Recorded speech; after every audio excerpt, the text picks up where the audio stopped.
Hello, can you guys hear me? I have to do a quick test. Something's going on. Hello? Oh, crap.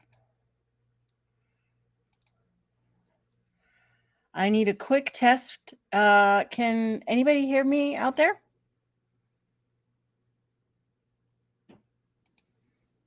Hello? Enzo. I can hear you. You can hear me. Yes. But I cannot hear you. Okay, they can hear me. But you know what? I couldn't hear my music playing. So why was that? Great. Check your headset. Okay. I say that, and of course, you can't hear me. Let me see if this works.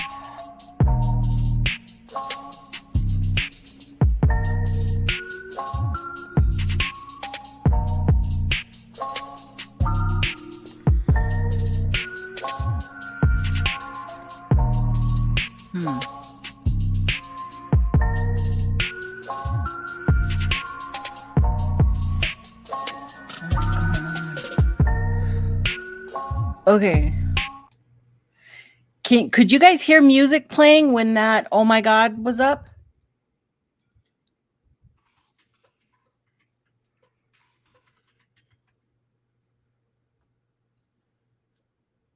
Yes? Could you hear music when that pink "Oh my God" was playing? You could hear it? Well, but why can't I hear it? Something's not right. Something's not right. Hello, hello. Okay, I see everything working. Chat can hear Double both check of us. this. Testing. Nope, that's not working. Okay, I can hear that. But you can't hear me. But I can't hear Enzo. Oh my God. What is going on? Something is not right. Drive me to drink, woman.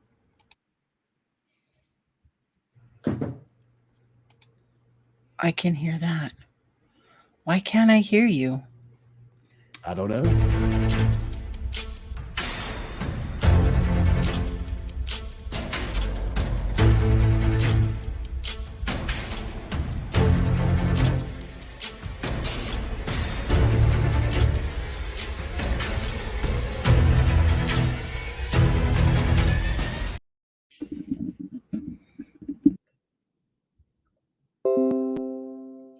Ooh.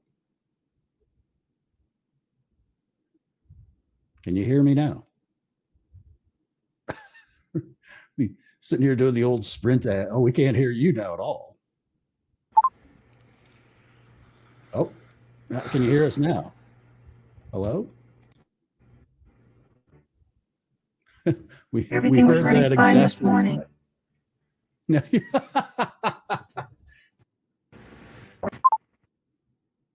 Still can't hear you. Oh, wait a minute. Okay, talk now. Can you hear me now? Hello?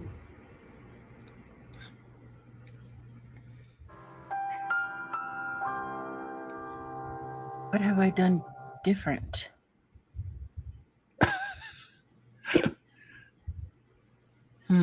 Check and hear me. And you can the chat, you can hear Nikki as well, right?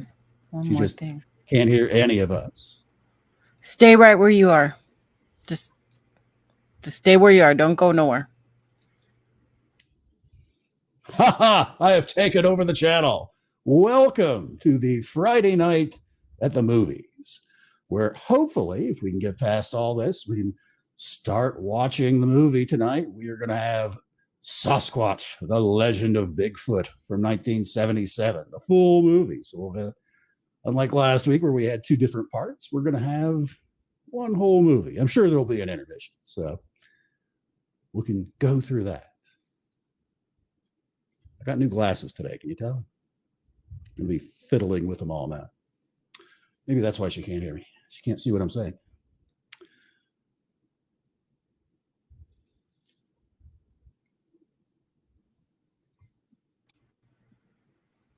Hello. All right. Hello. Hello. I still can't hear you, Enzo. What would that be? You'll have to type it in the private chat. Okay, let me run the show. Somebody else come on. I'm gonna give you guys give somebody the I want to know if it's just me completely.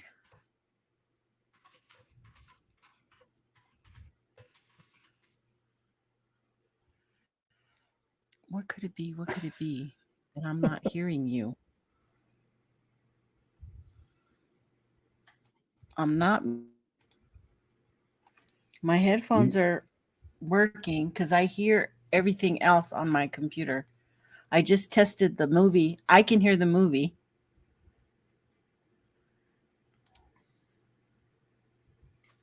I just checked my headset connect.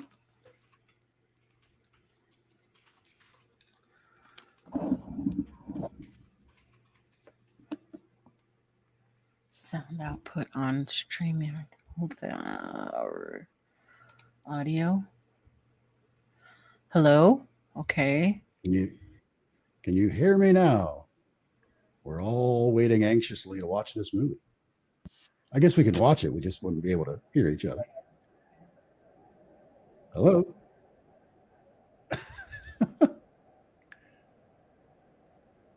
Hello? I can hear you. We can all hear you. Yeah, default.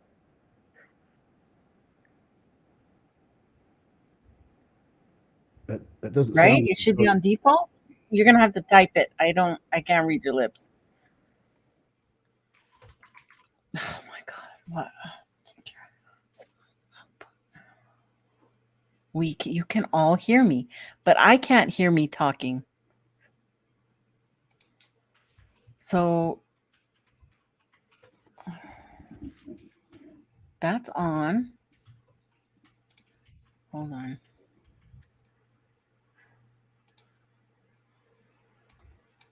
Oh my goodness. Oh, wait a minute. Boom. Uh-oh. It's gonna end up being Got it. I found it. Oh, it was there it is. I found it. Oh my god, that was like 10 clicks away. That little toggle on my computer. Was it part of your soundboard software? Yeah. Is that what it was? Yeah. I'm sorry, folks. That happens. It happened. I didn't do anything. Matter of fact, from this morning, I left and I came back a half hour ago, just to start things up. So I don't know how that happened. StreamYard is taking over. It's I apologize. Okay, but it happens. It happens. Okay, so now I have to hold on. I'm coming. Now I have to everything you normally already have ready to go. It's not. Go ahead and roll the intro. Yeah, do the whole thing. We're gonna roll the intro and take a deep breath. Reset. Deep breath. Reboot. Everyone pretend like you have it. Okay, go away. I'll bring you back on. It's a whole reboot.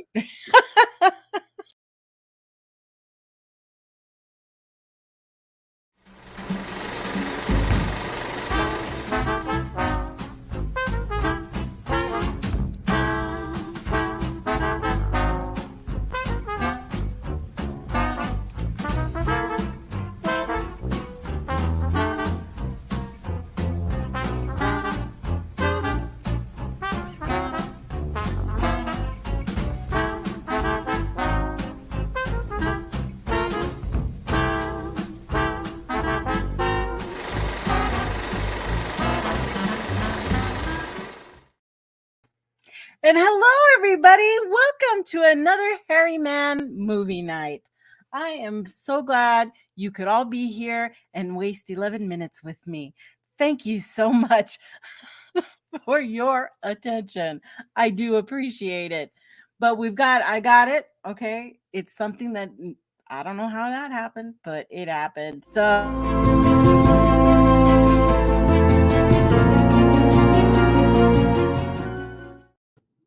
welcome, Enzo. Got everything in engineering. We're ready to go. We're ready to go here in the back. One little toggle switch was not on. Okay, I don't know. It's always that red blinking light right there. That's always the little best. Always that one light. Yeah. Well, I didn't know I didn't see that light. So craziness. So crazy. Thank you guys for I don't even know. I got all flustered. 26 people and I'm fooling around. So let's just get right to it. Shall we get right to it? So tonight we have Sasquatch, the Legend of Bigfoot, the 1977 version. It's presented by North American film producers out of Oregon, and it's narrated by George Lauris. And I'm sure once I hear his voice, I'll recognize it, but I don't right now. So this is a documentary? Yes. And it's going to cover several different stories. Bauman's story and some other ones in there. So it should be interesting. It's about an hour and a half long. So an hour and 32, I think, is what it is. So let's see if I can do this. See if it'll work. Push the button, Frank. I'm pushing it.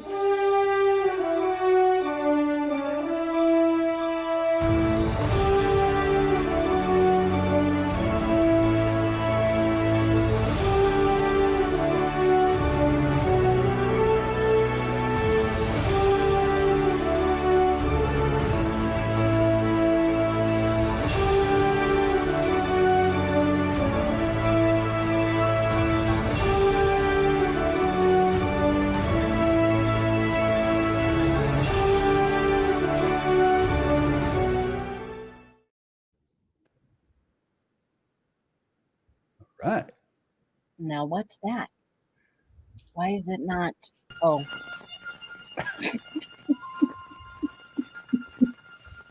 I'm batting 1,000, dude. Go eat your snacks. I'm full. I need a nap. I didn't sleep well. Cool Doritos.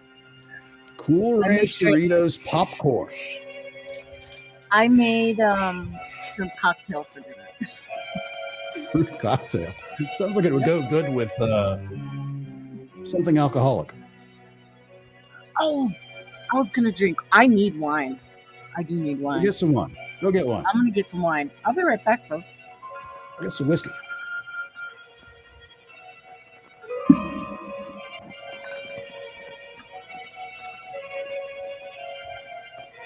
Uh-oh. Cat and a bear. How could this turn out? Coyote.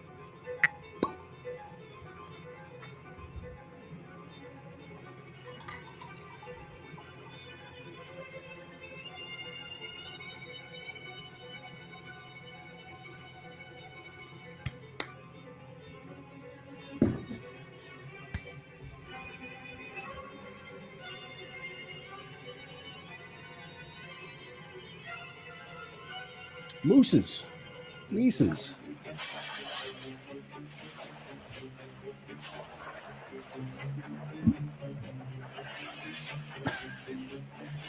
This cameraman does not know how to stay on the path. Oh my God, that would make me nauseous.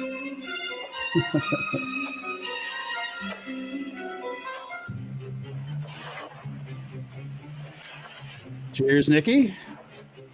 Wait, I'm not done opening it. I figured you'd had it half drunk by now. I can't open it.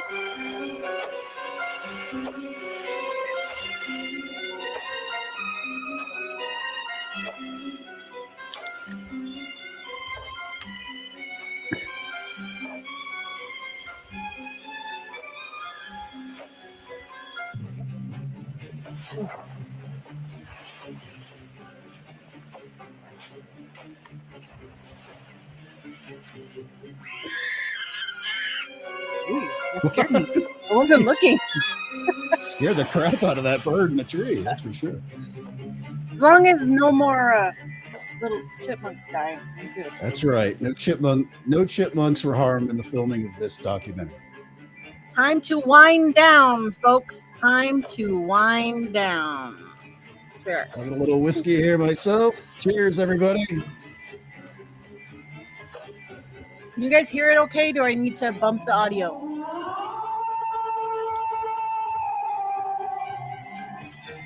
Oh. Uh-oh. Did it freeze? Oh, no. Sasquatch. The legend of Bigfoot.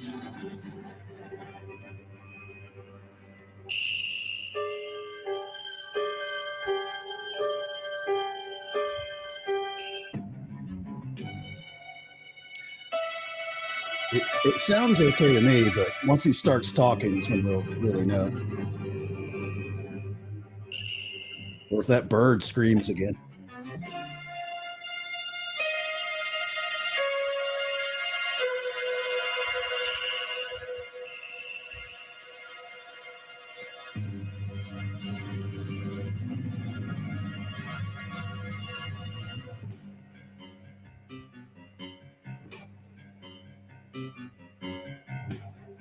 For over 200 years, there have been reports of giant man-like creatures roaming the vast mountain regions of the Pacific Northwest and Canada. Hundreds of people have encountered these creatures the Indians call Sasquatch. In 1958, newspapers began to publish these stories in which the press called these creatures Bigfoot. And by the early 1960s, the first full-scale expeditions were underway.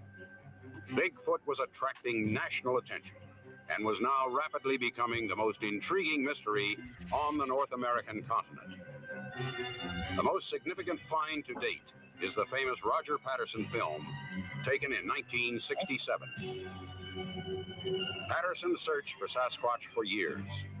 On October 20th, 1967, near Bluff Creek in Northern California. Hi, Patty. Hi. Wait, we just want to take your picture, Patty. Come back. Perfect. Scientists and photography experts have examined the We need to get individual Patty a frames bra. of this film and have come to the conclusion that the film and the creature are authentic. The first pictures ever taken of a Sasquatch. This film gained international attention, and with it came the most comprehensive research effort ever undertaken. Under the supervision of Couple North requests American to Wildlife Research tweak the Center, volume up just like one notch. investigators began feeding I think data we into did. Yeah, I computers. did. So let's see After what else. months of computerized research on behavioral Wow, patterns, computerized research. migratory Look at that. movement, Oh and my God, that was a eyewitness bunch of light descriptions, bulbs. the computer began answering the many questions Sorry, surrounding I'll these negative. mysterious Hang on. creatures. By programming information from hundreds of sightings, the computer drew us a picture of Bigfoot. The Calcom It corresponded 763. with the Patterson film. Perfect. Researchers have believed that in some remote wilderness where man has never been, these creatures are living in complete solitude. The computerized The Etch-a-Sketch. computers have now pinpointed this area, and here at North American Wildlife Research, we have organized and financed an expedition to search this unexplored area in hopes of capturing a Sasquatch.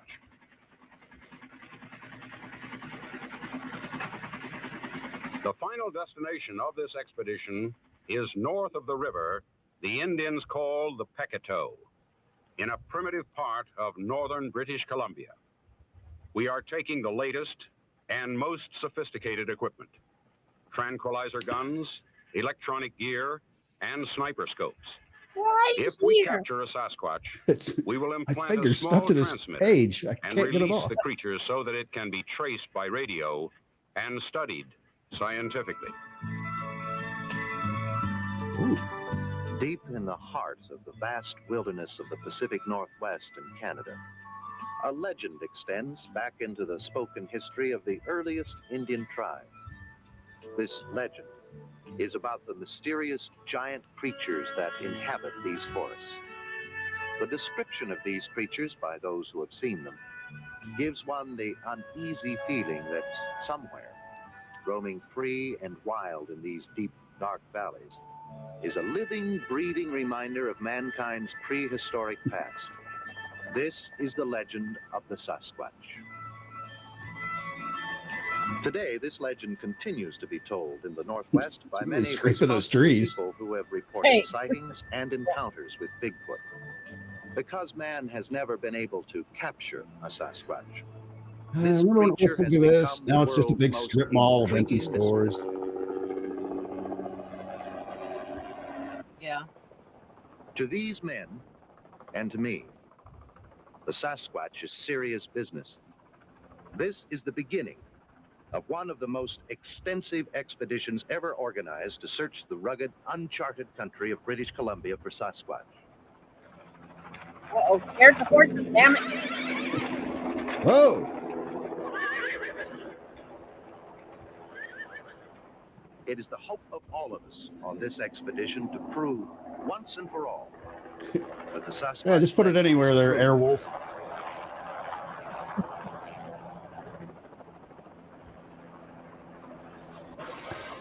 I'm Chuck Evans, the leader of this expedition. I'm the chief investigator for the North American Wildlife Research Center. The man I'm talking to is one of the most distinguished anthropologists in the world, and my good friend, Dr. Paul Martin. He has done you can tell by extensive the hat. research into the Bigfoot phenomenon, and he's now one of the leading Got a feather authorities in on his hat. Sasquatch. He has helped plan and outfit He's just this happy to see expedition, us. and he's organized this base camp. We are now in the last phases of our preparations and hope to shove off sometime this morning. You shove off. Hey, when did you get in? We got in yesterday. Had quite a trip over those mountains. Ooh, Hank Marshall acting. is an Idaho rancher and one of the country's leading experts on tracking dogs. His Because of hat's not big enough for his keen hair. interest in Sasquatch, he has volunteered his horses, dogs, and time for this expedition. Hank first heard of Sasquatch when he was Looks a small like Jason from the boy, Waltons. and throughout his life, he's talked to many people who claim to have seen one. Yeah, kind of right. Maybe it's an One of act. the He's most just colorful acting. It's an characters actor. of this Maybe it is. expedition is Joshua Aloysius Bigsby. Aloysius. Why do they always look like that with that kind of name? He claims to be at least 80 years old, but no one knows for sure. Not even Josh himself. He's probably the last of the mountain men. He knows every Someone being trail murdered these in the mountains. background? What was that And screaming? so does his faithful mule, Zeb. Josh is important to this expedition because he is the only He's here one for who comedy knows the relief. way to the Pecatow River. Hey, From there, you rating that Becca movie. Blackhawk will guide us. Mr. Evans, thank you. Your knowledge of the land beyond the Pecatow River is crucial. It's a relief to have you here. Well, it's a pleasure to be on this trip.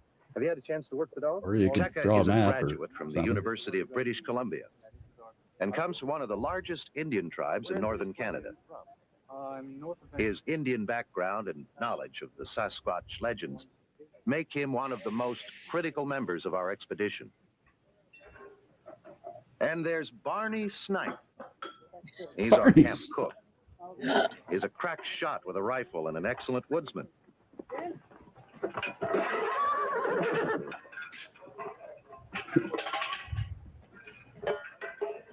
Yeah, just put those pots and pans down anywhere. It's fine. He's a little Right there. clumsy, but his coffee isn't bad. He scares away all the wildlife. Chuck Evans. Bob Vernon, National News Service. Has Dr. Markham gotten you squared away? Yes, and that horse Hank Marshall introduced me to kicked me in the knee 2 seconds after I met him. I'm glad it wasn't more serious. They tell me that you don't see the point of this expedition. That's right. I don't believe in Bigfoot.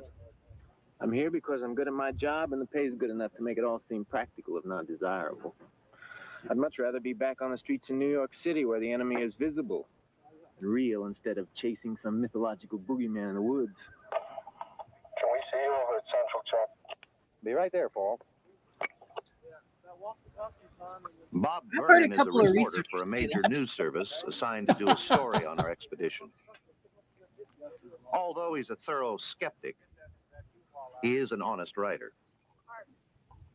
But his negative attitude disturbs me.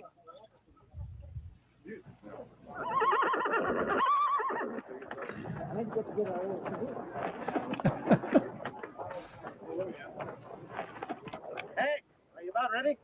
As soon as Dr. Markham finishes packing his last piece of equipment, I'll be ready. Good. I'll go see if I can give him a hand.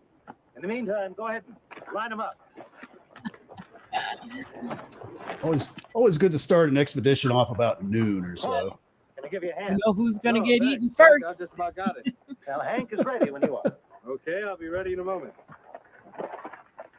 I bet that man's going to learn a very important lesson here. Wilderness we're going to can't possibly be as primitive as all these elaborate preparations make it seem. Well, just hang in there. You may be in for a few surprises. What? Even the horse gave him the side eye. Hey, George, You're back. move him out. Take it easy. Remember, we don't know this place as well as you do. By late morning, the pack train and animals were loaded, and we pulled out, with old Josh leading the way. Oh, Josh, well versed in frontier Equipment and gibberish. supplies. And I feel especially pleased that Hank is bringing his finest tracking dog. The dogs are German Shepherds, trained and selected specifically for this expedition. Unlike hounds, they track silent and will not bark or betray their presence until their quarry is cornered.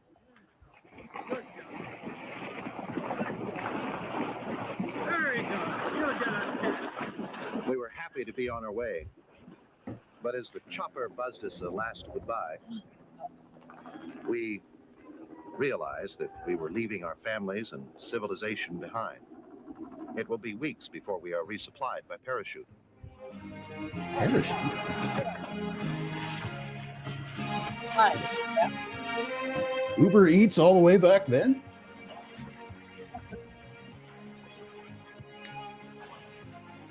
Beta. It was all beta back then. It's all beta testing.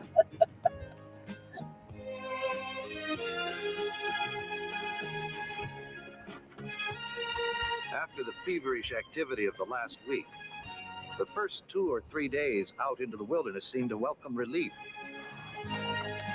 The temperature was a mild 70 degrees in the soft air of early June. The skies were a deep Prussian blue. Everyone had the feeling of oneness with nature that comes to all who lose themselves in the Pacific Northwest. Watch out for the car.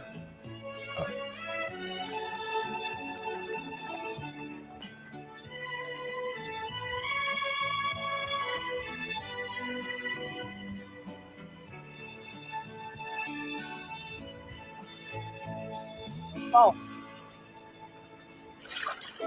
It was early summer in the high country, the best time of the year.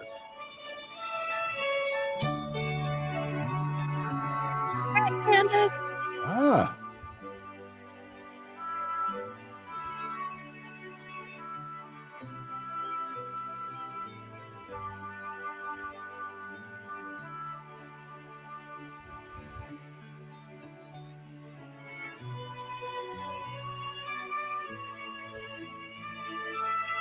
Oh, nice rack.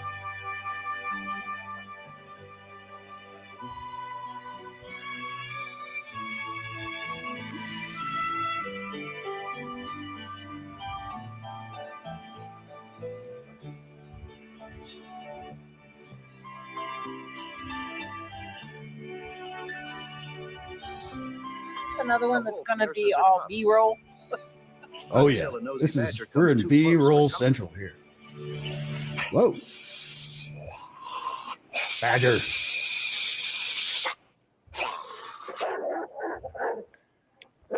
See that? He bit his ass. Oh no!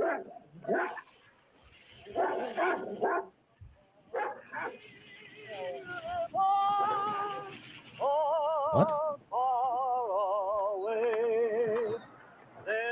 How? It's not me. I didn't do that.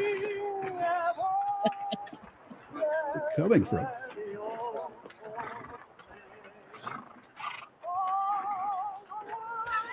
Ooh, he's opera voice there. Yeah. Highly cultured out there on the frontier.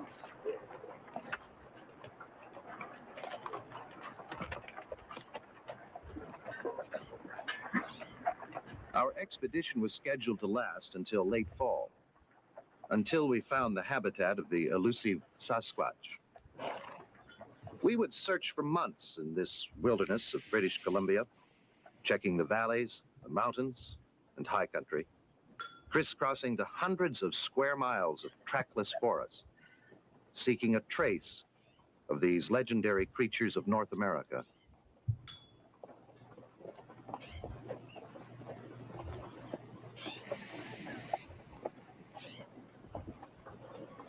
We rode through this beautiful land of mountains and valleys for the first weeks, camping each night by some mountain stream.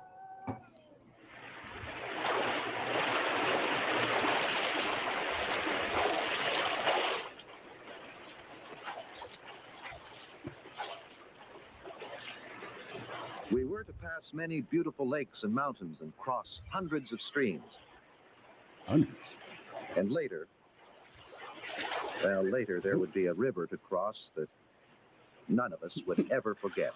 None of us noticed the cameraman drowning as we rode past him.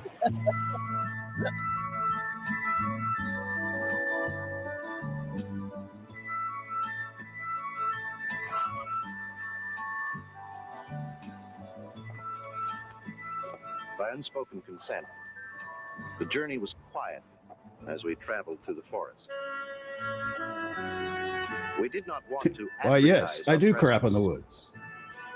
and it was quite an experience to watch the wildlife on every side as we plunged deeper and deeper into this primitive country.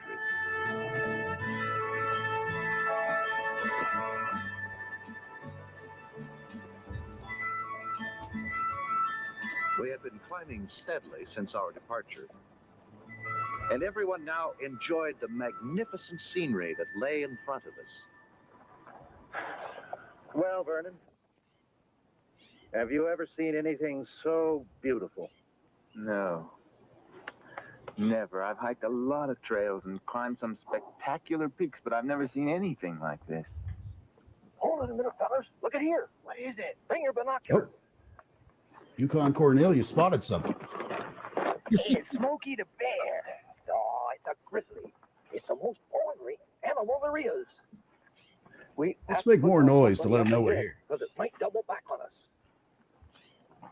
I thought cougars were more dangerous than bears. Oh, a grizzly is the most dangerous and unpredictable animal there is. Unpredictable. A cougar will never attack a man unless he's so darn old he can't catch anything else. That bear doesn't look all that dangerous to me. Don't count on the way he looks from way up here. You know, a couple of old miner friends of mine were killed right now here by a grizzly. What now here? Frontier gibberish. Well, Bob, are you getting pictures that you like? Yes. Okay, you guys. Cheese and salami on the last of the store-bought bread. Oh, I don't know. That fricassee mountain rat we had last night wasn't bad. Whoop, get mountain rat. Well, I bet we're by when he's caught in the back country. Not neat except gopher. You ever at gopher, fellers? Well, it ain't the best in the world, and it ain't the worst either. And Josh ought to know. Josh, how far do you figure it is to the Pecatow? Well, at the rate we're going, I figure it'd take about 3 weeks, maybe 4, unless we run across one of them critters. How many sightings have there been in the area to the east of us, Paul? I've got 4 in 1966, 9 in 1972. To the north of us, there have been more than 20. How can you be sure there are Sasquatch in the area where we're going? Our computer readout shows there have been numerous sightings in the area north of the Pecatow. That particular area of BC has been taboo for my tribe and others for as long as Indian history goes back. The early white explorers couldn't get anyone to guide them in. Take a look at this map. This area, all dense forest. Running east and west is the Pecatow River.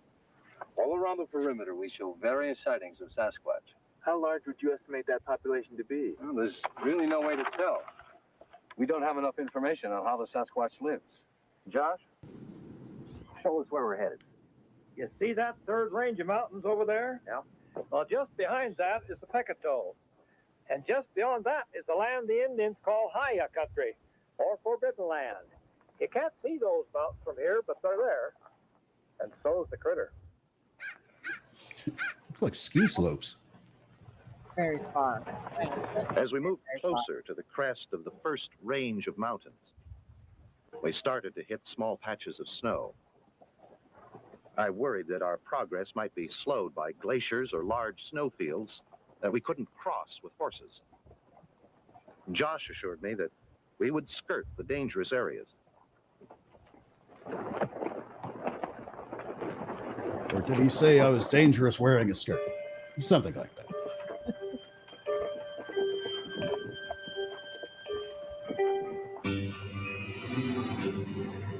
What world?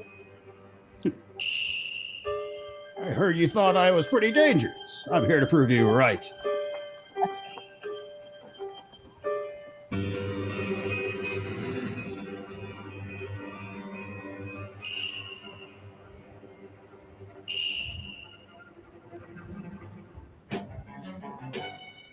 Oh, on the prowl.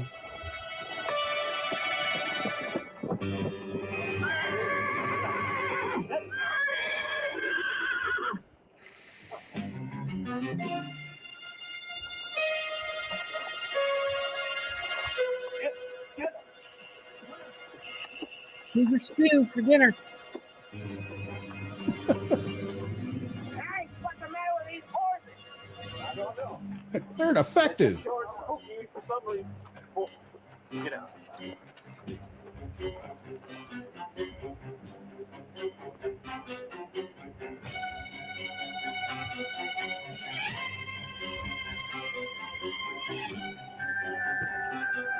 It's right there. No one saw it. That is a great shot right there.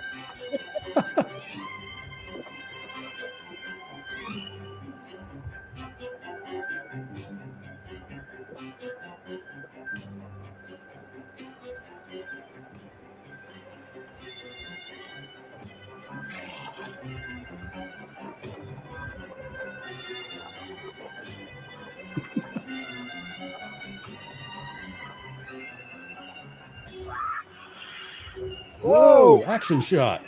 Oh, Okay, wait. Did they just throw a stuffed cat at they him? just threw a cat. Ooh, that looks really real. That's real. Oh, jeez. It's very dangerous. Oh. Dang. Enough of these guys.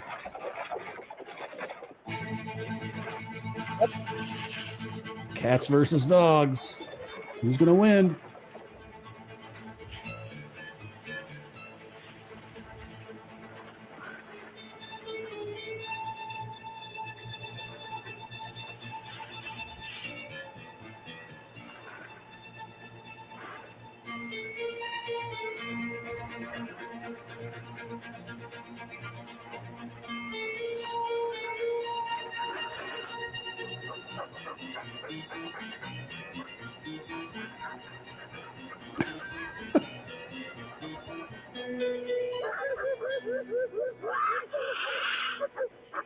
Wait, how do they catch up with the dogs with leashes already? I don't know.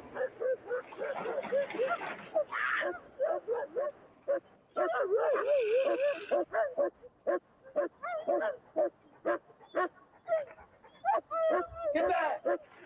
He's gonna jump! He's got a jump. Oh. Good shot, Barney! Cat skeet.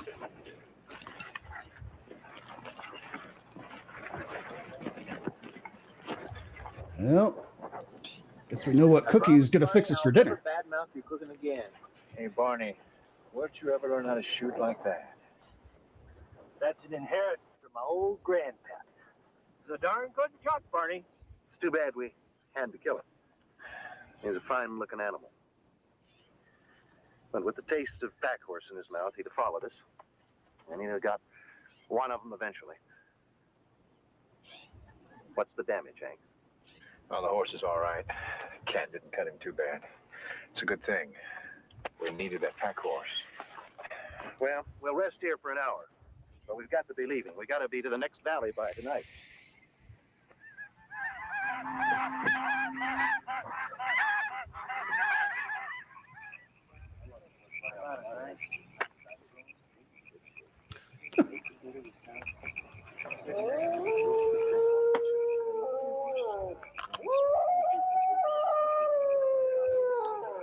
Are they in the land of the lost? Hey, Wow. Josh. You ever see a Sasquatch? No, not exactly. What do you mean, not exactly? Well, I've seen a heap of tracks. Some big ones, some little ones. I remember back in 1912 when we was traveling up the Columbia Riverway with a bunch of fellers doing a bit of hunting. We stopped to camp for the night. Well, during the night, something snuck into our camp and tore it all to shreds. Maybe it was a bear. Weren't no bear. How do you know you didn't actually see it? Well, I seen the tracks the next morning. They's about 18 inches long. No bar has feet that big. But how many people have you talked to have actually seen a Bigfoot? A couple dozen, maybe. Do you believe in that Mount St. Helens story? I sure do. I knowed old friend Beck who told me about it. The way old Beck told it to me, he and three other fellers was working a mine back in 1924 called the Vanderlike Mine. Oh, hang on, we're going into a flashback. They'd been prospecting, panning a little gold up in the Lewis River country. This is near Mount St. Helens. For going on 6 years. They was doing pretty well, too. They'd seen a lot of tracks around during the years, and they always just figured them to be tracks of a big Injun that's still roaming the hills. On this particular day, one of them come back from town with a new assay. It was a dandy. They discovered a pretty good strike of gold. All things considered, they're all kind of excited. They decided to knock off for the day and celebrate their good fortune. God, I thought he was going to hit the guy. They headed back to the cabin as usual, along an old, well-used Good gold, huh? Whang! It's all mine. Unless this Squatch gets it first.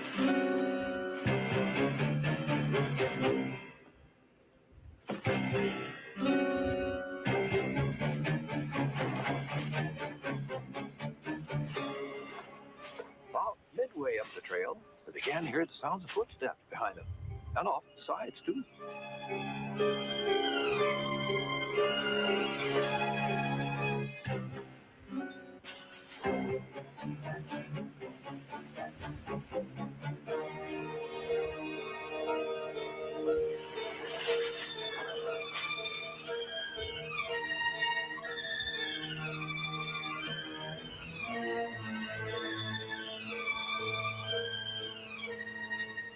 I never did see what was in the trees, but something was sure following them.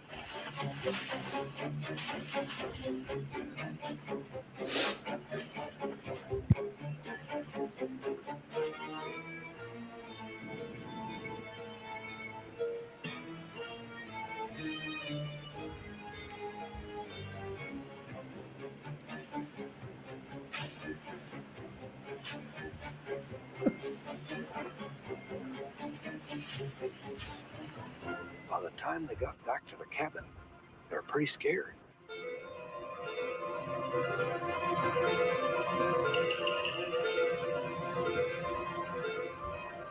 Charlie was more scared than the others. And the sounds of those footsteps, it seemed to him like there was more than one of them things out there, whatever it was. He's frozen in fear.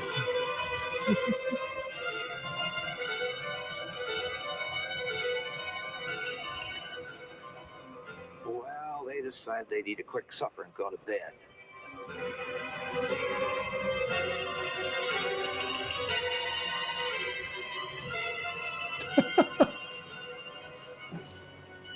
They had heard enough noise in the trees, and they figured that whatever there was out there had gone away.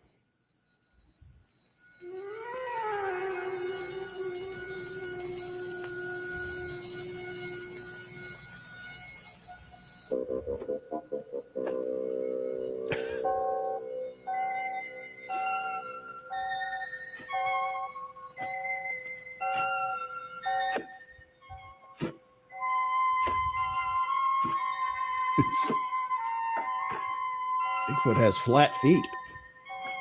Yes, yes, he does.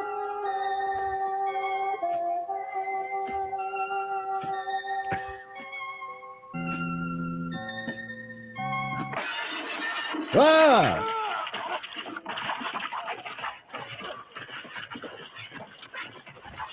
What?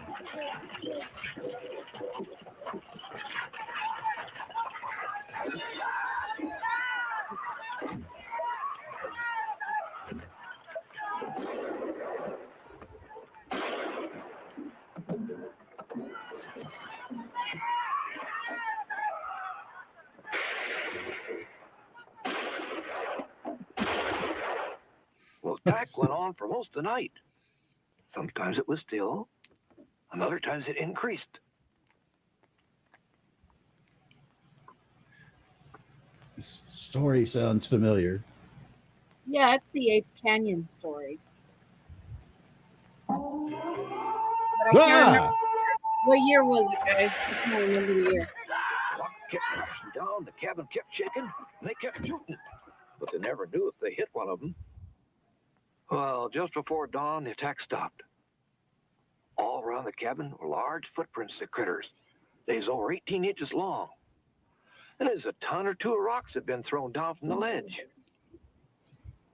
Fred said the apes had did everything they could to get into the cabin. It was built too solid.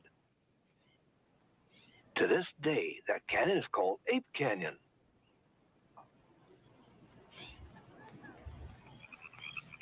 Fred always did say there was apes, but the way he described them is a lot bigger than apes. That's some story, Josh. I've heard that same story from a whole lot of people up my way. It's always the same. I'm inclined to believe it's the gospel truth. We're going to have a guard tonight. You think we need one? Hey, don't worry, Bob. I'll set the dogs on both sides of the camp. If anything moves, they'll let us know. Just thought I'd ask. Like they did with the cat? Oh, sorry.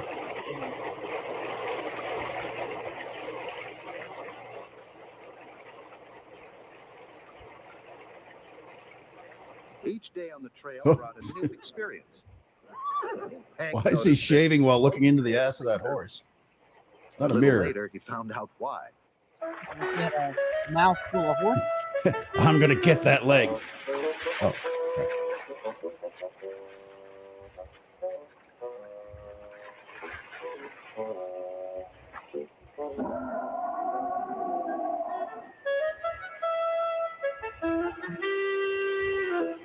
Oh, Oh, jeez.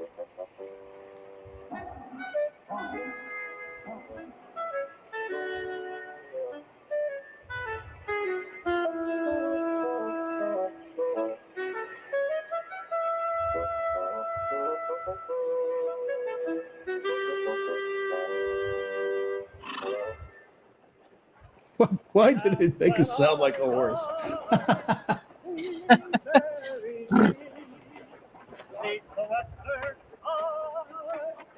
There goes the singer again. Scaring off all the animals.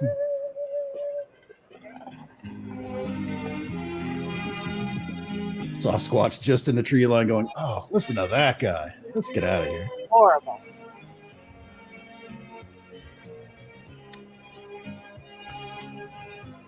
When we crested the second mountain range, I realized why Josh had been reluctant to bring outsiders into this spectacular country. It was obvious that this was a wilderness seen by few men and untouched by any of them. It gave us the feeling that we were visitors in a special land that belonged only to the animals.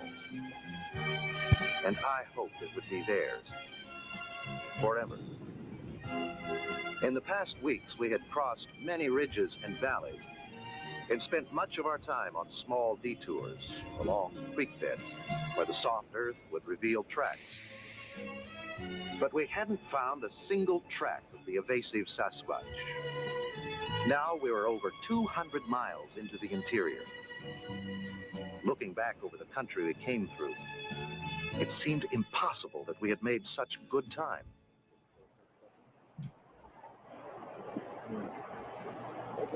It was the 4th of July, and we made camp early. The long, hard hours in the saddle made us appreciate any brief moment of relaxation we could find. But we didn't expect the celebration that was beginning to shape up on a nearby glacier. What?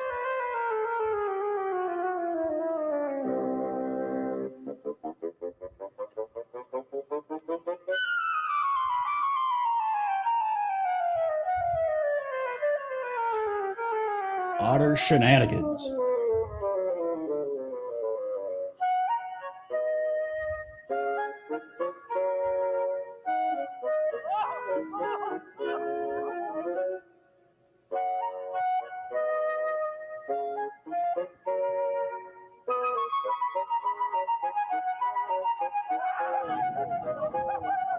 Ah, my leg.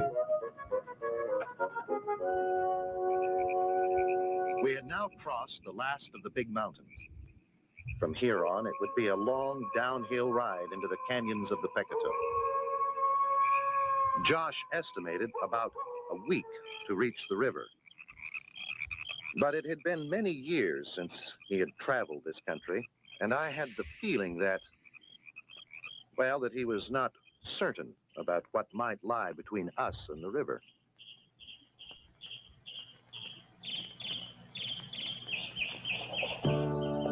Is that another computer aided map there?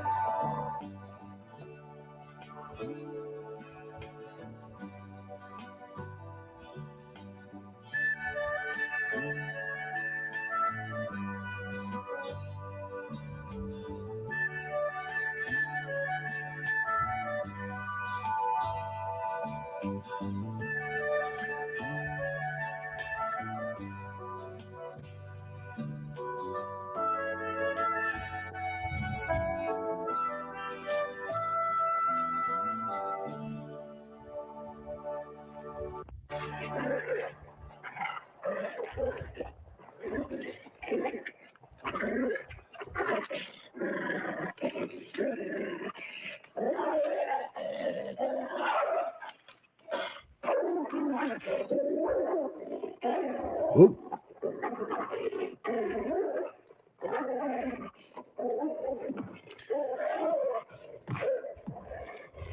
This is what happens when you don't buy the Charmin. You get the cheap stuff.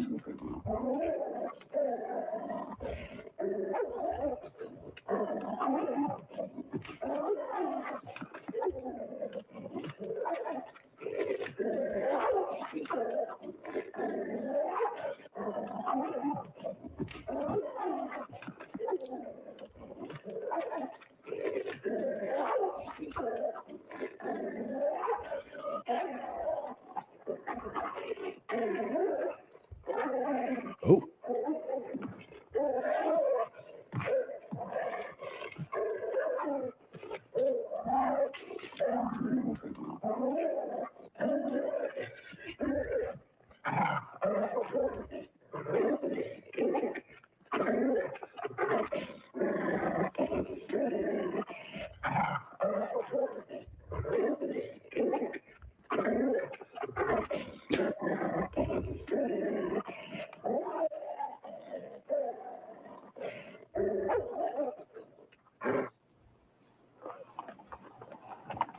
Watching reminded us how wild this country really was.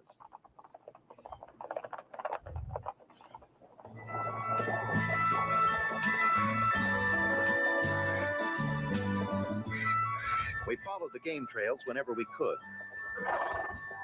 Some days we made good speed. Other days we were slowed by heavy timber.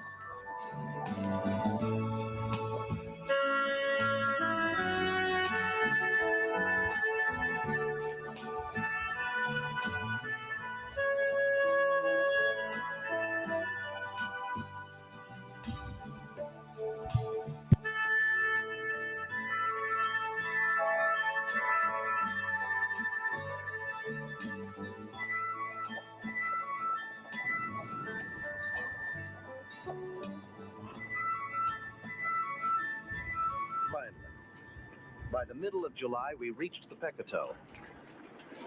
And across from the raging stream was Sasquatch country. There she is! By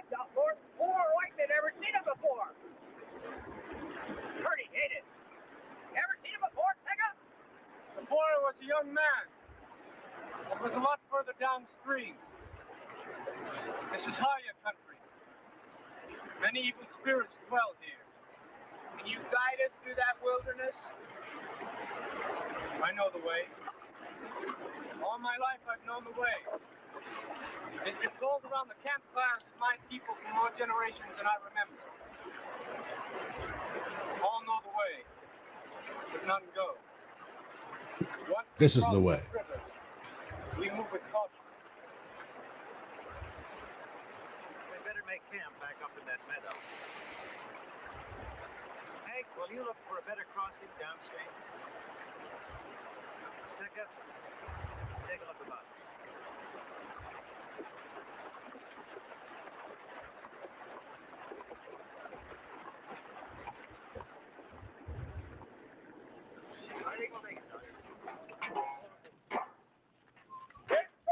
Everybody on this shop. Good. Hey, stop for me.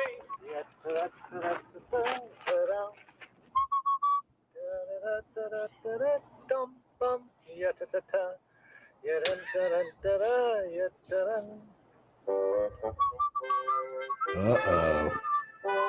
Mischievous badger.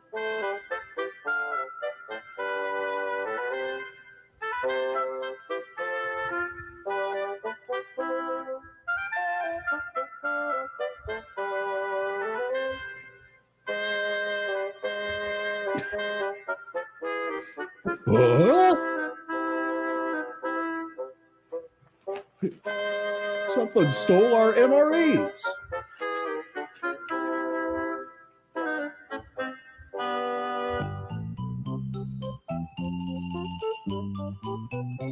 This is like a Sid and Marty Krofft bit.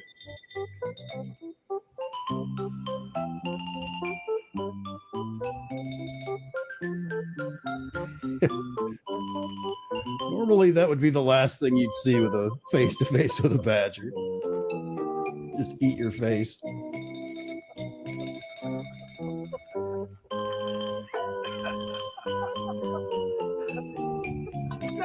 you lousy steel farmer! No! Get up, Barney! Don't get lost!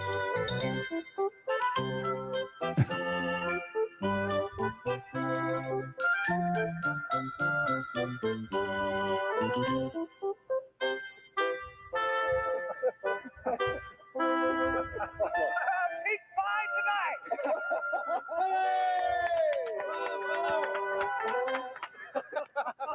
Lo, the mighty hunter returneth.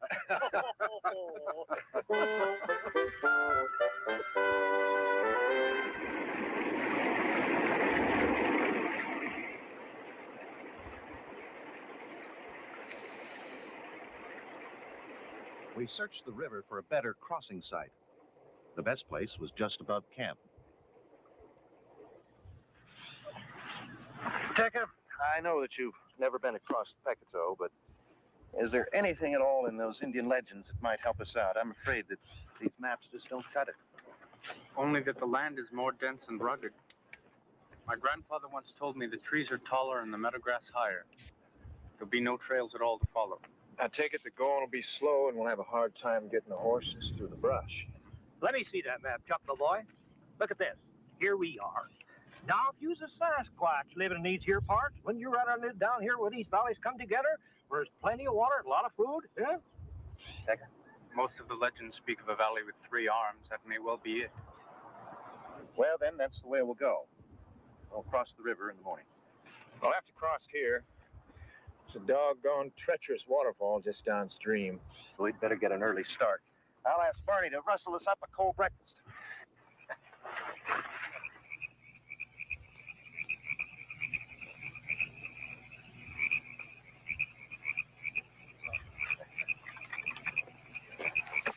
I had Tech clean up the dogs tonight. They're a little restless. I think they got wind or something. You didn't see the herd of deer that come through this morning, did you? Well, I was awake at dawn. About 8 or 10 deer comes through, about 20 feet away. Come on, Josh. The dogs would have picked up the smell on them deer. Nope. Them deer was too smart. They come downwind of the dogs and made nary a sound passing by. You fellers remind me of the story Hank was telling me about old Bauman back in 1850. It was told by none other than Teddy Roosevelt, and he even wrote it down in his book. I'm not sure I can tell it like Josh could. But he's right. It was told by Teddy Roosevelt. Teddy spent a lot of time in that wilderness and was a hard man to fool with a tall tale. He said the story was told to him by an old weather-beaten hunter by the name of Bauman, I think it was. Oh, Bauman had to believe that story because Teddy noted that every time he told it, he couldn't keep from shuddering. The whole thing happened back in 1850 when Bauman was a young man. Him and his partner was trapping up in the mountains in Idaho. And not having much luck trapping, Bauman and Jessup, not being superstitious men, decided to go up to a particular small stream that was said to have a lot of beaver.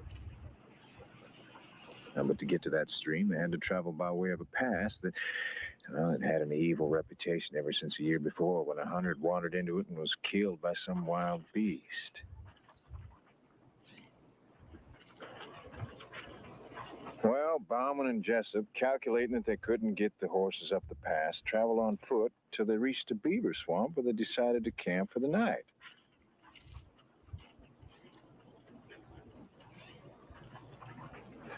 Now, there's still a few hours of daylight, so they built a small lean-to and went on up the creek with the traps.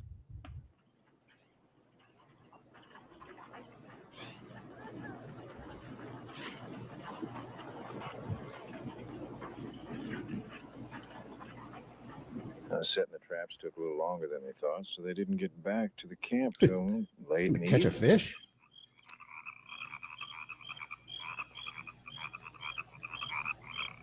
When they came into the camp, the whole place was just torn up. The lean-to Catch a was big old bear. smashed. Blankets and supplies were just thrown all over the place.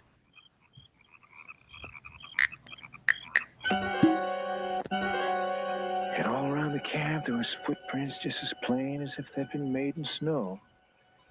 And they examined the tracks real close and concluded that whatever it was certainly walked on 2 legs. It was getting too dark to tell much. The 2 men went on to bed with intentions of studying the tracks in the morning. About midnight, Bauman was awakened by some kind of noise.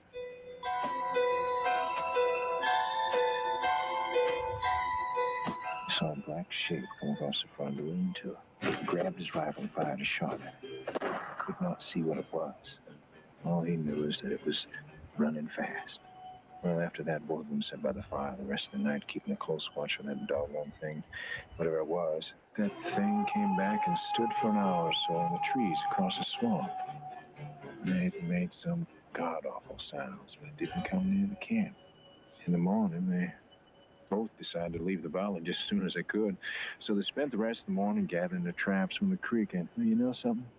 Every trap was just plumb empty. And by noon, their fears of the past night just kind of dimmed.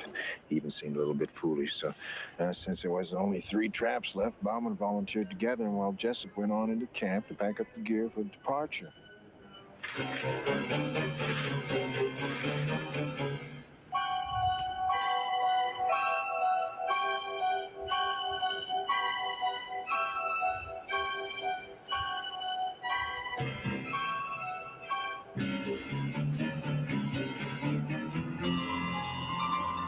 When Bauman returned to the camp, everything was quiet.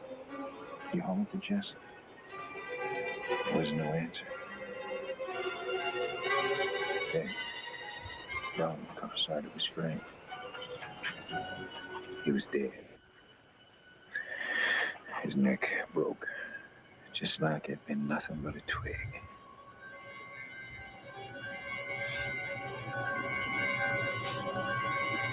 Well, Jessup was dead. There wasn't nothing Bauman could do but bury him. There wasn't time to do that before dark, so he just grabbed his pack and headed down the horses where they was hobbled, and he lit out of there just about as fast as a couple of scared horses could handle. Bauman said as far as he knew, them traps was still up there on the old Salmon River, along with Jessup's bones. Hank, You think that story is true? I guarantee doggone to you, a man like Teddy Roosevelt wouldn't have said nothing if he didn't believe him. There are lots of stories on record like that. Nikki, you think that story is Well, I true? hate to break this up, but I'm going to have to radio the base for some supplies. I think I got a it list has for the you. possibility to And have don't let them forget the Tabasco sauce. bunch of Anyone have anything else they need endings. before I call? Could have been Bauman killed that guy and used Bigfoot as a Come out of there, you varmint. That tickers out or there. it could be Teddy Roosevelt just telling a story. Who knows? Out of there. Yeah. You guys don't know your own place. Who do you think you are? Come on. Come on. Get out of there. You varmint, you.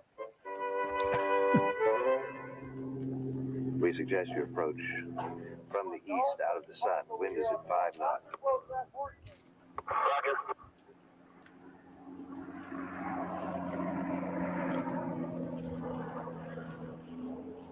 Drop. Got it.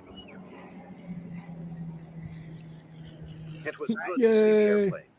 The arrival of fresh supplies and letters from home lent a nice feeling to the day. Letters from home. It was comforting to know that we had a direct link with civilization. And there it is, mail from home. We were now almost 300 miles into the interior. Just an hour and a half flight for the plane, but a good month's trek by horseback. Oh, my Tabasco sauce! Later that morning, we attempted Screw the it. river Might as well go home. It was just as tough as we had thought. But the rapid flow of the water and the depth of the stream made it extremely hazardous. Hank started across with the pack horses. Good old Hank. Oh, swimming at this point.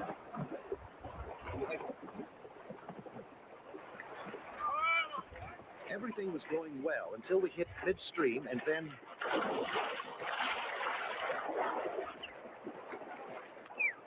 the river was sweeping horses and riders downstream.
Tekka managed to throw Barney a rope, and we pulled him out of the river. Tie this around your neck. We'll put you in.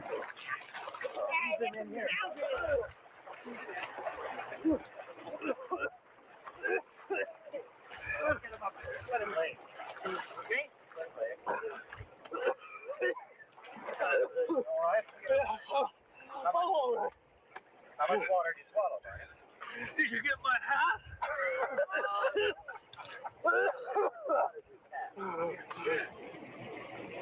By late morning, we had all crossed the Pecatow, dried out, and were back on the trail. This country north of the river, it seemed different. Even Tekka remarked at the change.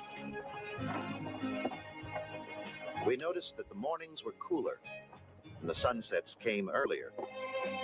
The season was changing.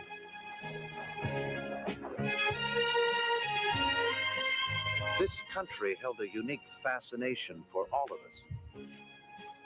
It was obviously virgin wilderness.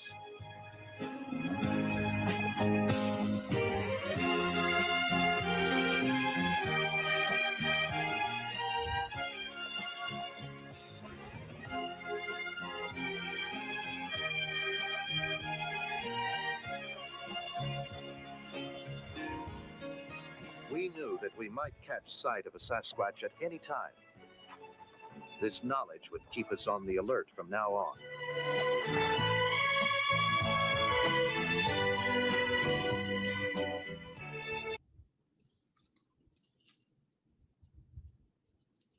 We can't hear you. And that is going to be our mid-break, folks.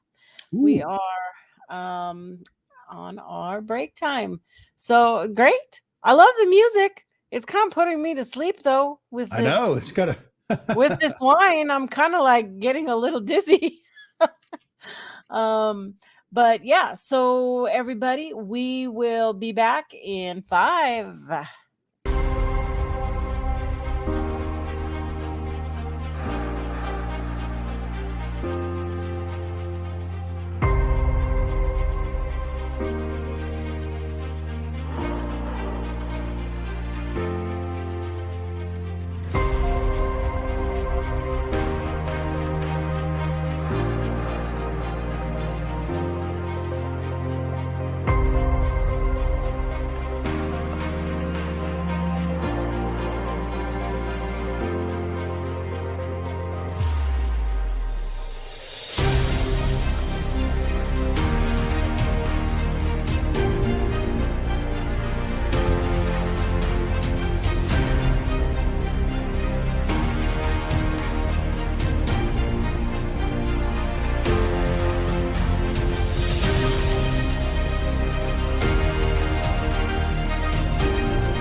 Right. We're back.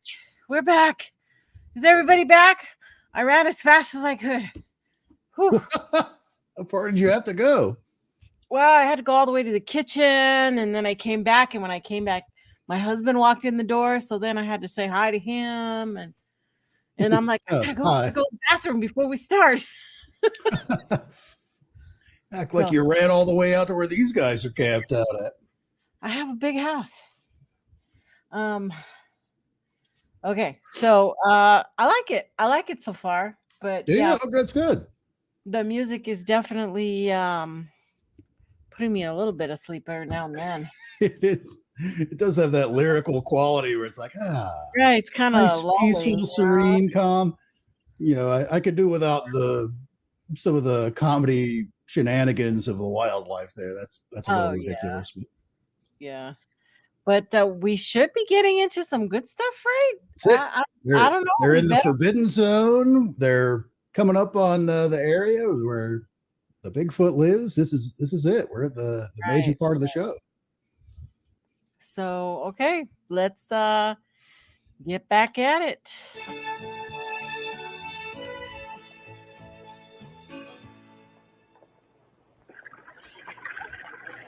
There was an abundance of game everywhere, more than I had ever seen before, and none of the animals seemed afraid of us. Perhaps we were the first men and horses they had ever seen. We continued to travel this way for weeks, looking, searching, watching. We examined every stream bed, checked the soft earth in the meadows. Whenever we'd see a likely-looking meadow, we'd all spread out and look for tracks. When we crossed small streams, Hank would take the dogs and search until he was satisfied that there were no trails or tracks. Because research on Sasquatch has shown that part of their diet consists of plants, Paul Markham spent a lot of his time cataloging the different kinds of forest vegetation. During the whole trip, I never saw him for long without his ever-present notebook. That's powerful. Yes.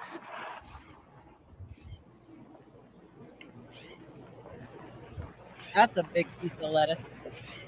Yeah, it was.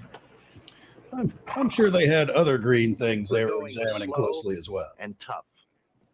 Through heavy timber. Many times with no trail at all. Don't make you a bad person. We began to wonder what had happened to the valleys we had spotted on the maps weeks earlier at the Pecatow River. Some days we were hindered by brush so thick that Tekka had to cut a trail before the horses could move through.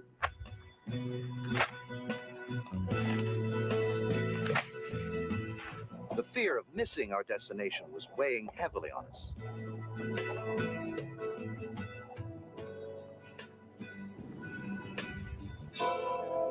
Even some of the meadows were treacherous.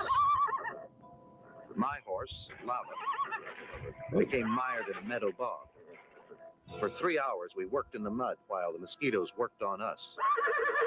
Lava had given up, so I did the last thing I could think of to save his life. Beat the crap out of him? The whipping worked, and Lava made a final lunge and freed himself from the mud. If we had lost him, we would have had to redistribute the equipment. And I wasn't looking forward to riding a pack horse. Strange things began to happen.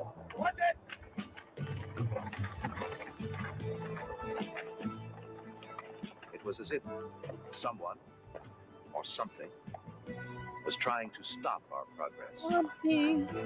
I began to worry.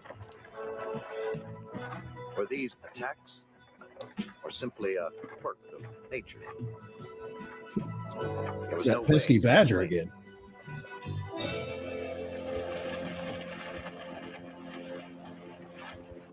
We were all feeling the strain of the long trip, and Bob Vernon was becoming more cantankerous as each day passed. The wilderness had not changed him as I had hoped. The horse is a little jumpy. I hobbled him instead of tying him up to a picket line. we need a guard. There's nothing to guard against around here except 300-pound mosquitoes. Well, then you ought to be able to hit one. Does that mean it's my turn? Vernon,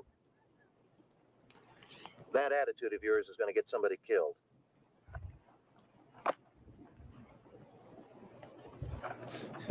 I'm going to mildly threaten you and now give you a gun. Captain.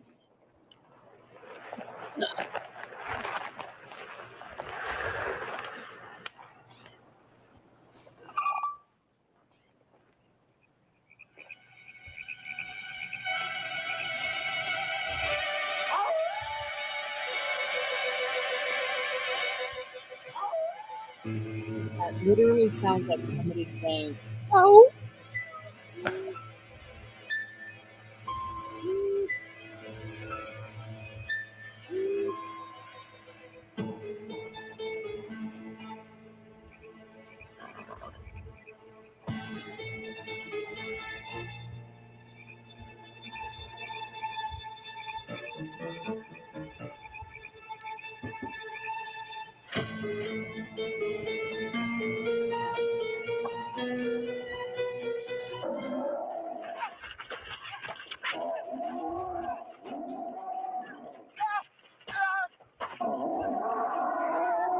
The hell is it?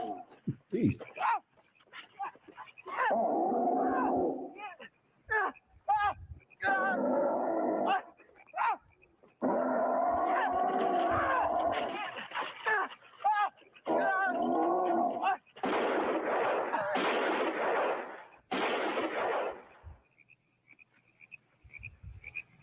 Here he is!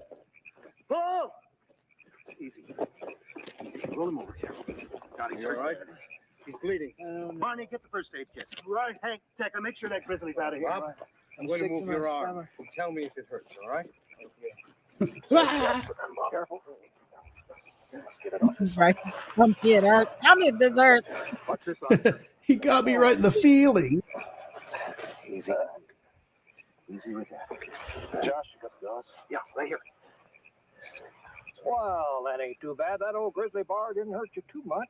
No. You'll have to take it easy for a spell now. Whoop, careful. It's going to be a little sore. I can't move my I think legs. you'll live. Good. The experience with the grizzly was pretty scary to all of us. And as Josh had warned us weeks earlier, the grizzly is the most dangerous of all big game. Vernon didn't talk much about it. His carelessness had just about cost him his life. And now he would have respect for the wilderness. On the morning of the 10th of September, we broke camp and rode as usual.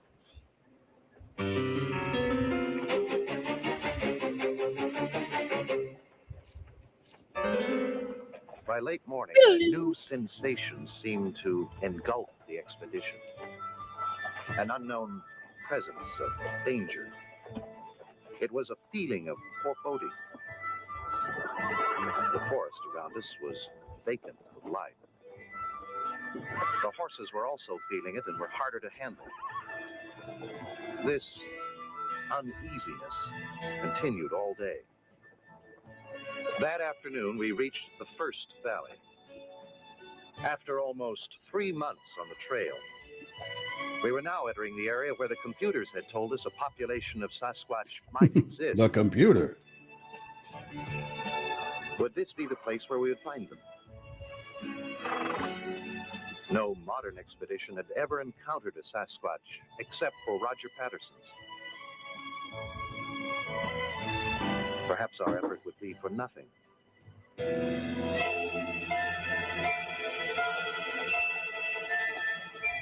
We decided to camp at the edge of the meadow near the head of the valley. They brought a bowling ball? Please help. You want some more beans? No, thanks. Hey, Barney. You boys have had enough beans. Sasquatch this morning? Well, I thought of a new way. Throw your biscuits at him. Yeah. Well, you just wait. That old Sasquatch, he's going to come wandering into this camp asking for some of my good cooking. Yeah. And you ain't even going to have your tranquilizer guns ready. Oh, What? God. What you doing? Brought a tribble with him? What the hell was that noise? Yeah, well, that could have been a Sasquatch. It's time you guys got your lookout station. Your poor old cook needs protection if he's going to be cooking these good meals and washing dishes and doing all the necessities around this camp. Barney's It's usually a bad idea to mess with people that can mess with your food. So much the better, Barney. Yeah. That'll up our chances with tranquilizer gun. Yeah, and our chances of getting killed. Oh, come on, Barney. Don't be such a coward. Being as big as he is, Sasquatch could break the back of a man with one blow. We've got to consider him smarter and more dangerous than a grizzly bear. And I don't need to tell you about grizzly. So don't take any chances. If he comes, he'll come from the thickest part of the forest. Sightings show he has a tendency to stay under cover. That'd be over by post 4 where Hank is. Right. You think he'll come alone? Perhaps. All right. You better move out.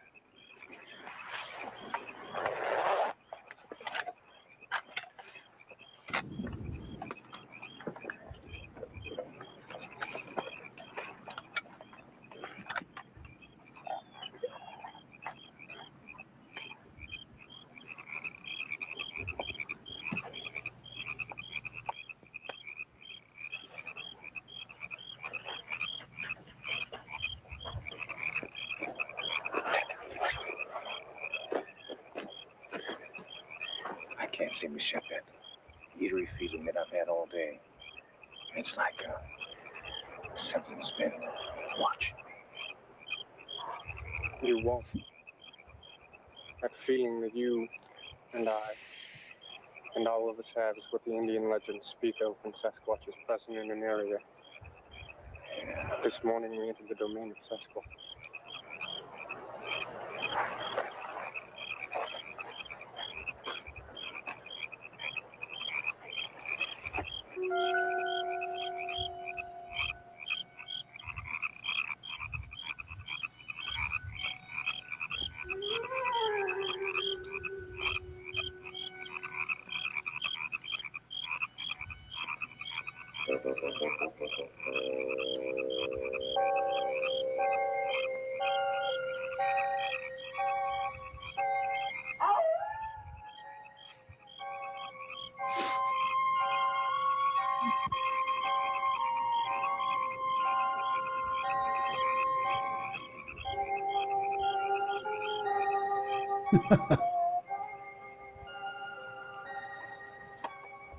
Bear stole his Charmin.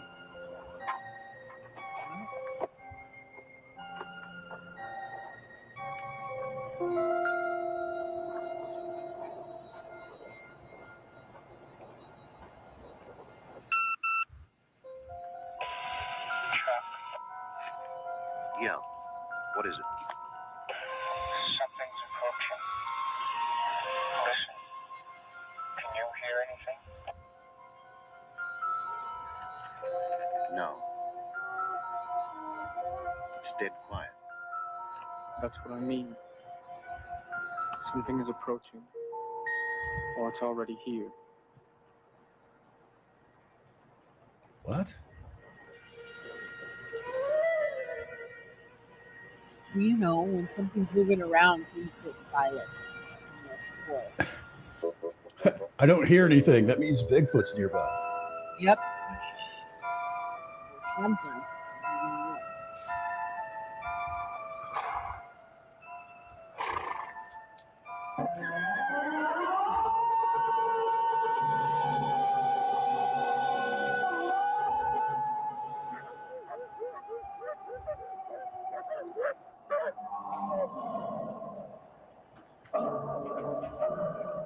Ooh, he just ouched.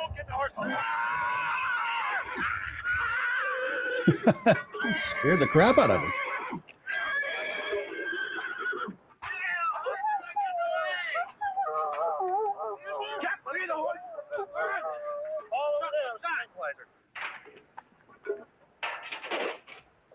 Technic, Take it, check in. I checked the forest with a sniper scope. Couldn't see a thing. The Sasquatch was here all right. I caught his smell on the wind. It's sort of rotten smelling. Okay. Keep the channel open. Hank? Yeah, I'm okay. What the heck was that scream? It had to be a Sasquatch. Nothing else sounds like that. If he gets close enough, put a tranquilizer in him. Don't you worry. Josh? Josh? Uh-oh. Josh. Josh, answer me.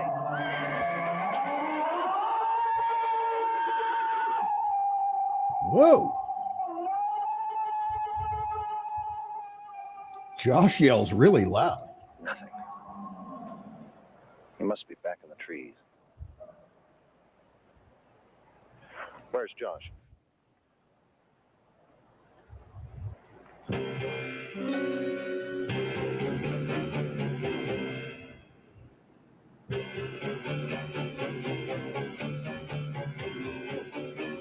Josh is reenacting that Deliverance scene right now with the Sasquatch.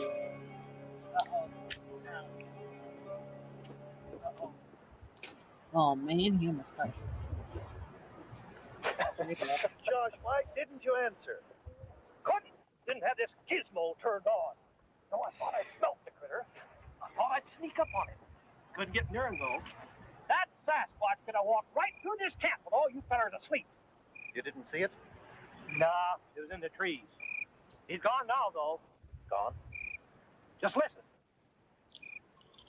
The forest sounds are coming back.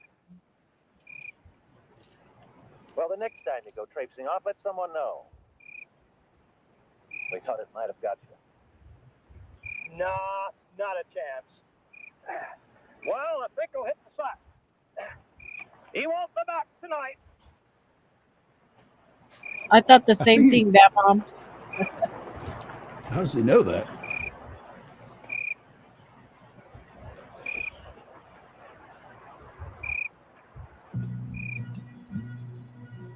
Most of us were rather tired and sleepy the next morning.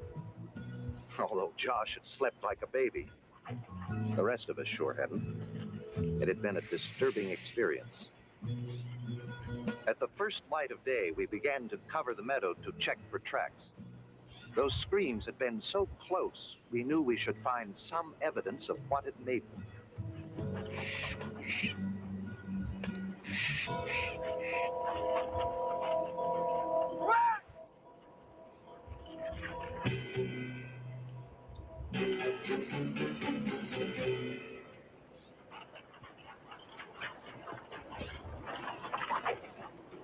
They're about 4 hours old.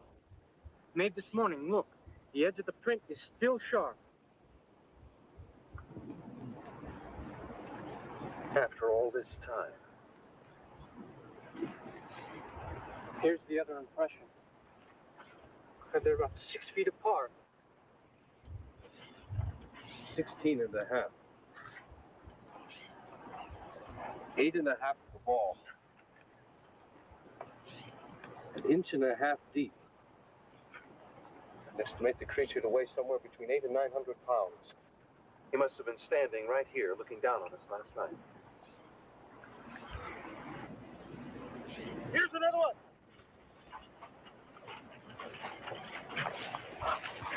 Let's get a cast made of this one. Barney, the resin kit. You bet. I'll see if I can pick up a trail with the dogs.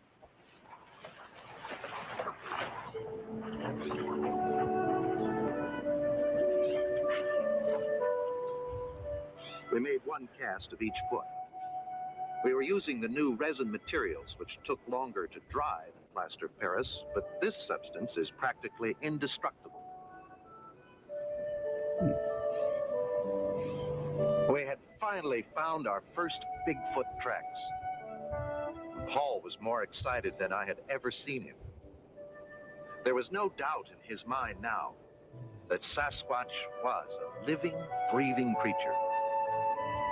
Hank and the dogs followed the trail which led out of the meadow, through some trees, and ended at the base of a steep rock cliff.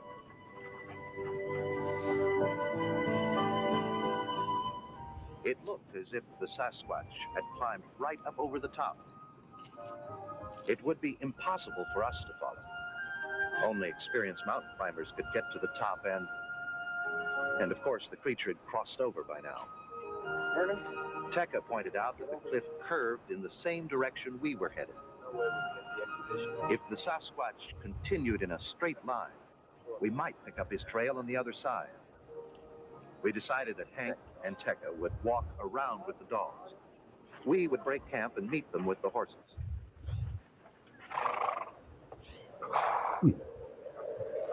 Late that afternoon, wind had covered the tracks with dust, and the first of the fall storms was approaching.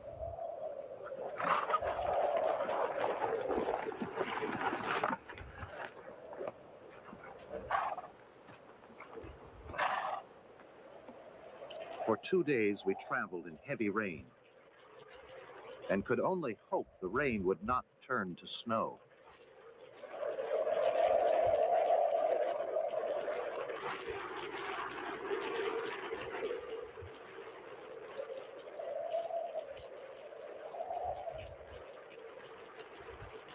We stopped for lunch in the trees, but Tekka was never still.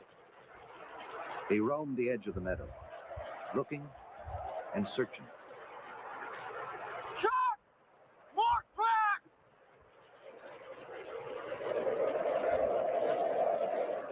It's the same pattern. See the resemblance in the print? The ball of the foot has this big lump on the side. It's the same creature. How old is the track? 2, maybe 3 hours old. Made this morning for sure. They're heading the same way we are. The dogs can take it from here once we're ready to go. We were back on the trail, and now there wasn't any question about the direction the creature was headed. If the Indian legends were correct, we were nearing the heart of Sasquatch country. The storm broke, and we were to enjoy a few warm days of Indian summer. We continued our journey with the ever-present feeling of uneasiness. Oh! In the next valley What's that? was the most awesome sight I had ever seen. Recognize the flying ball? Yes. That's the way the Sasquatch marks the outer perimeter of his domain. Ooh, structures. Incredible. It is as the ancient ones have said. The Sasquatch are in the place of the 3 valleys. From here we go with danger. Could have given him a better wig. The broken trees at that height indicated a creature that could stand over 10 feet tall and weigh better than 1,000 pounds. It was a frightening realization. The tremendous strength it would have taken to break those trees off so cleanly. And I think we all began to understand the danger we were in. What are you, like 6 weeks out into the bush? It was obvious to all of us that we Longer were now than in that. the heart of the Sasquatch domain. There were tracks everywhere in the soft earth of the meadow, of different sizes and moving in different directions. Whoa. We reached the 3rd valley. Here you could feel the presence of Sasquatch. We could catch a faint odor on the wind. The valley opened into a large meadow surrounded by dense forests, and a lake protected the north entrance.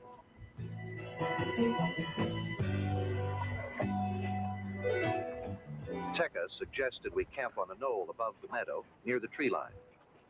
It was out of the swampy area, and we would have the lake on one side for protection. Smart. Now our chances for making a capture were better than ever. We had to be ready to take advantage of any opportunity. We set up camp and began rigging the electronic sensing device. It was developed by the research center as an alarm system to monitor creature movement in mountain country. What? How does that work? Properly set, the console here at camp Just will tell us the location, speed, and direction of Tripwire, an pretty approaching much. Sasquatch. It was designed by a modern age Wire computer. from the console. Markham, Tekka, and Vernon began setting the perimeter wires on the other side of the lake. The inner perimeter was placed around the edge of the meadow. These wires are so fine, a Sasquatch will not know when he breaks one. The outer perimeter wire was placed 350 yards back in the trees, circling the meadow. These wires were attached to insulators 5 feet above the ground, high enough for normal animals to pass under, but low enough that a Sasquatch These were wired to cannot claymores that will destroy everything within 300 yards. Using metal rods, we established gates throughout the perimeter so that when a section of wire is broken, we can pinpoint the creature's location on the console. There were 8 gates in each perimeter. Paul, will you check me out from this again? It's an 8. Yes. This is our outer perimeter. We've set it about 300 yards back into the trees.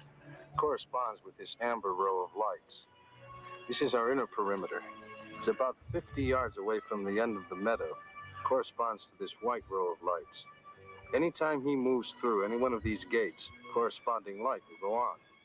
If he moves into the inner perimeter, he should be close enough for one of our men to get a shot at. And if they miss, and he keeps on moving, we'll be ready for him right here. Exactly. We are using the most potent tranquilizer known. Markham recommended we load the darts with twice the amount normally used for grizzly bears. That's only for you. These guns have a range of 70 yards. Doesn't work on me. And will be equipped with sniper scopes. The late afternoon was spent testing the trip gates and checking the guns. By dusk, we were ready. We ate a quiet dinner. The thought of what could happen this night was on everyone's mind. We knew the Sasquatch might come, and with it our opportunity to capture the greatest anthropological find of all time.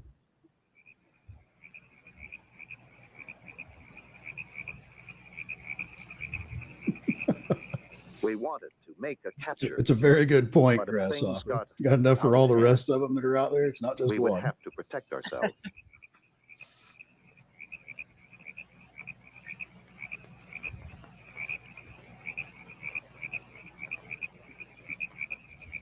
Hank, Tekka, and Vernon volunteered to take positions in the inner perimeter. The rest of us stayed to protect the camp.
There it is, gate 4 to the west.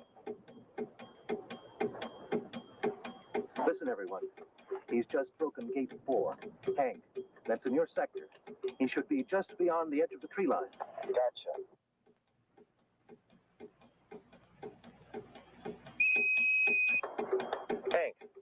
Hank, he's moving. He's just broken gate 3 in sector 2. He should be just beyond you, just to the left of you, in the trees.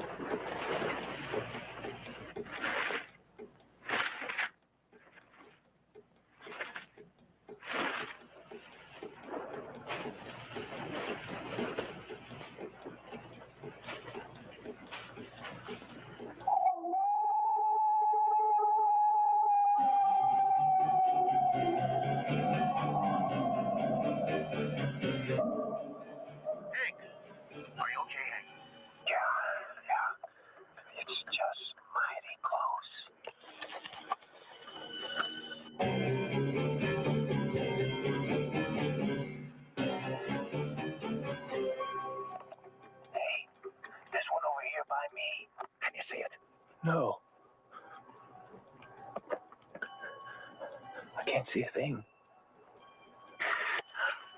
Chuck, he's still circling the meadow.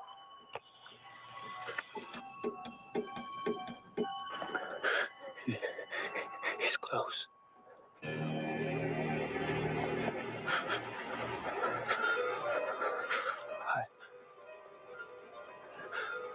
I can hear him breathing. Heads up. Creature's changed directions. He's moving in a semicircle towards the other end of the meadow.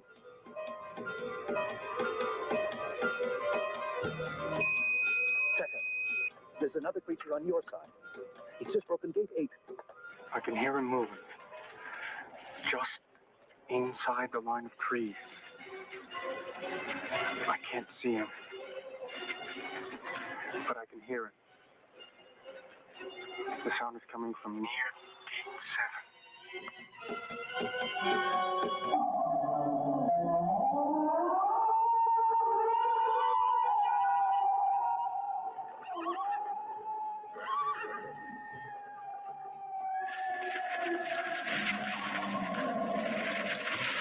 Around us.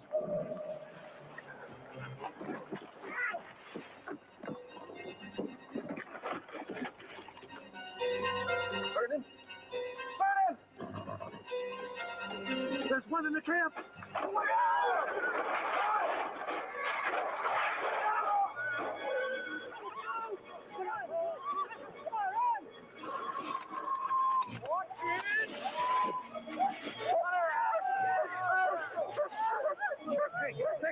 Get in here, fast!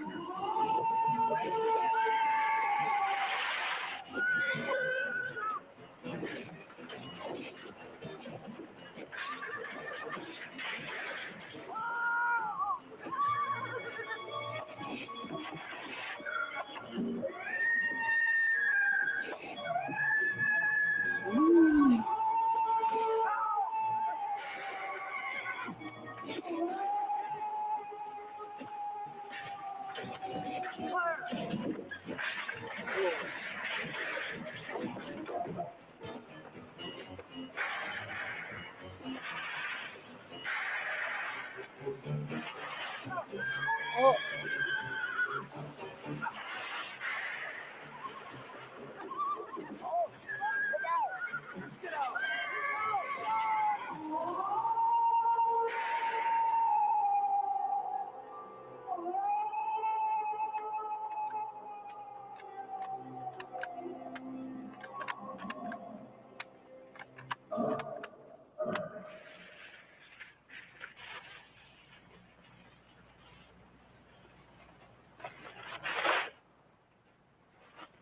Do this. Hey, I tail it out of there, boys.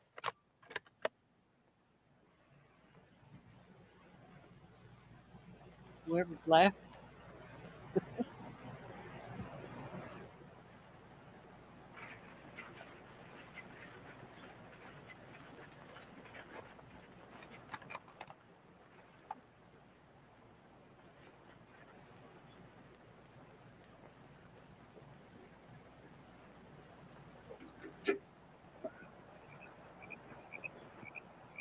It is done. We can go home. And it was over. The Sasquatch didn't return.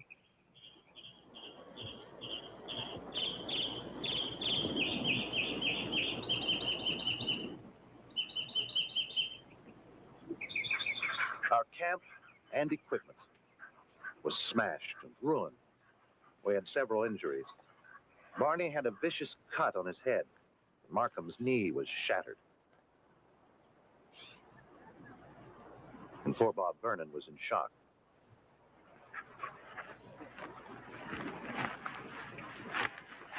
Could you pick up the trail? Yeah. Wasn't hard. Checker was right. They done took on out of this area. There's a whole lot of tracks leading off to the west. They seem to be moving real fast. We'll never catch him now. I just realized I was muted for a bunch of stuff I just said.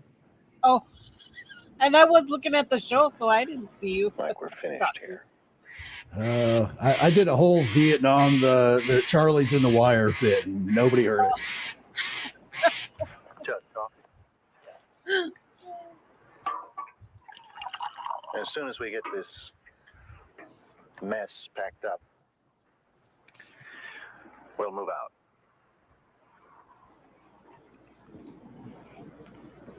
Barney? What? A good cup of coffee. Our equipment Are you was fishing for completely compliments after all this? With the injuries and the fact that winter was approaching, it was imperative that we head back. That we got the hell out of We leave here. The valleys of the Sasquatch. The question So long still to get remains. there, it's going to take just as long. Are they I know. What are they, like type of 6-8 being? weeks out into the Neither bush? It's going human to take them that long to get back. nor animal? Oh, it's almost How winter. have We should they start heading managed to back now. exist until No, now? it's too late if you're waiting. Hidden from the view of man, deep in this wilderness of North America. We had found the habitat of the Sasquatch. Our efforts will provide volumes of information to stimulate preparations for more extensive expeditions. And next spring, when the snows begin to melt in the high country and the Sasquatch return, we might be here too, in the forbidden valleys of the Bigfoot, tracking and studying mankind's greatest mystery.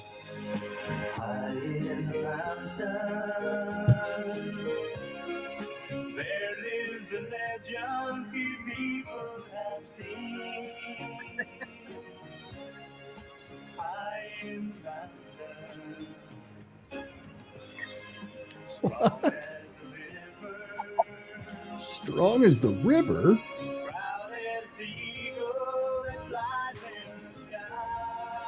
What? Proud as the eagle that flies in the sky? Hey, it's a good song. What, you got this 45 in the back somewhere? Yeah, I was going to play it. Oh, wow. Oh.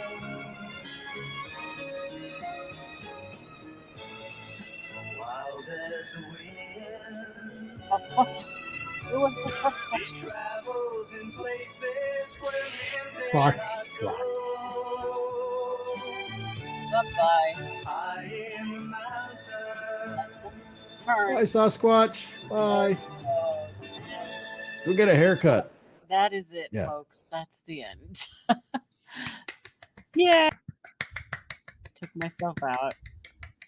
What am I doing? Right here. You gonna leave me alone with all this? Come on.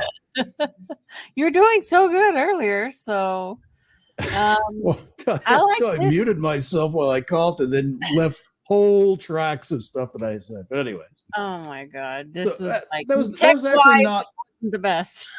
Oh, well, yeah. There's certainly some things to complain about this, but this is based on an actual thing. Can you enlighten like myself or anyone that may not be familiar with the full-blown story? Is how close were they on all of this? I think it was all just pretty much a story. Now the stories they told about Ape Canyon and the Bauman story in regards to Roosevelt were encounters that supposedly happened, or the experiences that happened. But of course, we don't know if it really did or if it was just made up. It's just a story for Right. taken down and registered. Button thingy, what? But this is pretty much just production. Okay, so it's not like this is based on a true story where this is actually something that happened. Okay. Yeah, no, this is just all production, and it's a good little story though. But So you mean badgers won't sneak up and steal the MREs off the top of the log while the guy that doesn't they happen? might do that, but you're not going to get it back quite like that. No. Yeah, I'm sure if the second you reach like within arm's reach of it, it would just gnaw your hand off. The badgers are pretty fierce. But I thought the music was good and kind of uplifting at some points, and then scary, and we got to hear the famous Patterson Bigfoot call that was actually done in a bell tower. It's not even an animal. Right. So, and there's been people in our community, well, one who has tried to play that off as his own and was caught, but you never knew. You know what's going on. It certainly didn't sound like samurai chatter or whatever that was. Oh yeah, Those one fellow said anything like Sierra sounds at all. Yeah. Which I'm sure is exactly the way that it sounded. So, but as far as a 1 to 10 rating chart for this is an actual thing, what do you give this one? Of obviously, you know, it's a piece of fiction. It didn't actually happen. But as far as if these guys went 7 to 8 weeks out into the bush in the wilds of 1977 Canada, what do you give it? I'd give it a solid 7. I would really give it that 7. high. I liked it. It was good. I mean, it didn't show anything, and it was a lot of fluff, but I think for the time and for the storyline, I think it was decent. You know, a lot better than the first one we watched. What was that? Not the Ape Man, the very first one, the Legend of Bigfoot. Right? Is that the one? The Ivan Marks one. That was ridiculous. Right. So you feel that if this expedition would actually occur, it may have gone down similar to this, where obviously not really expecting, not grossly underestimating Sasquatch out in their own environment, and basically get their ass handed to them. I think they created a story, because I don't know of anybody who's really had, other than the old stories, anybody now who has come back and said, oh, he came and wrecked the whole thing, other than Garrett out of Texas, and he ended up hoaxing it and got caught. So there's, you know, there's that whole factor there. And but I don't know, Grasshopper, do you know of anybody nowadays who has come back with a story similar to this, where they went out on an expedition and all that crap happened to them, you know, with Bigfoot hunting them in the middle of the night and stalking the crap? I haven't. So I've only heard of researchers stumbling upon what they feel are nests out there with no proof that they're nests. Right. I found that actually pretty kind of interesting that they pointed that out, that these strange structure things were nests, because actually a couple of weeks ago when I was down in southeast Kansas, I was pointed to an actual similar kind of low domed type structure that supposedly was something that was built by a cryptid of some type, supposedly a Bigfoot, that may have been something like that, which you know, I saw myself. It was obviously something that someone had built, something had built. Yeah, you know, I can't say it was a cryptid by any means, but you know, it was one of those strange things. I have the video showing Bigfoot, Sasquatch making the nest. You can't say Bigfoot made the nest. You know, they make the claim that, well, nobody else has been out in this area. Well, you're in that area, and if you're in that area, anybody can be in that area. So you can't say that. And the fact that all your trail cams came up with big fat 0, you know, we don't know. We don't know what has done that. And yeah, it's weird. I'm not saying it's not weird. Something probably did make it.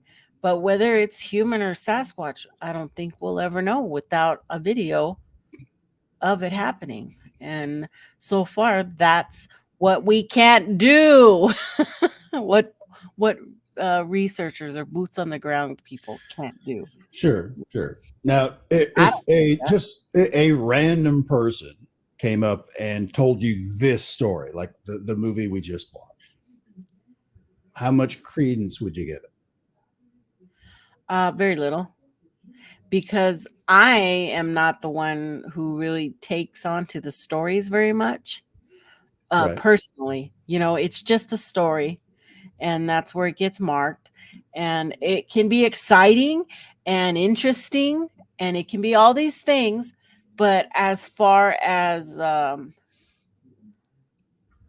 evidence towards, the discovery of a new species, I give it a big 0. There's not enough stuff there to meet that criteria of, you have a new species.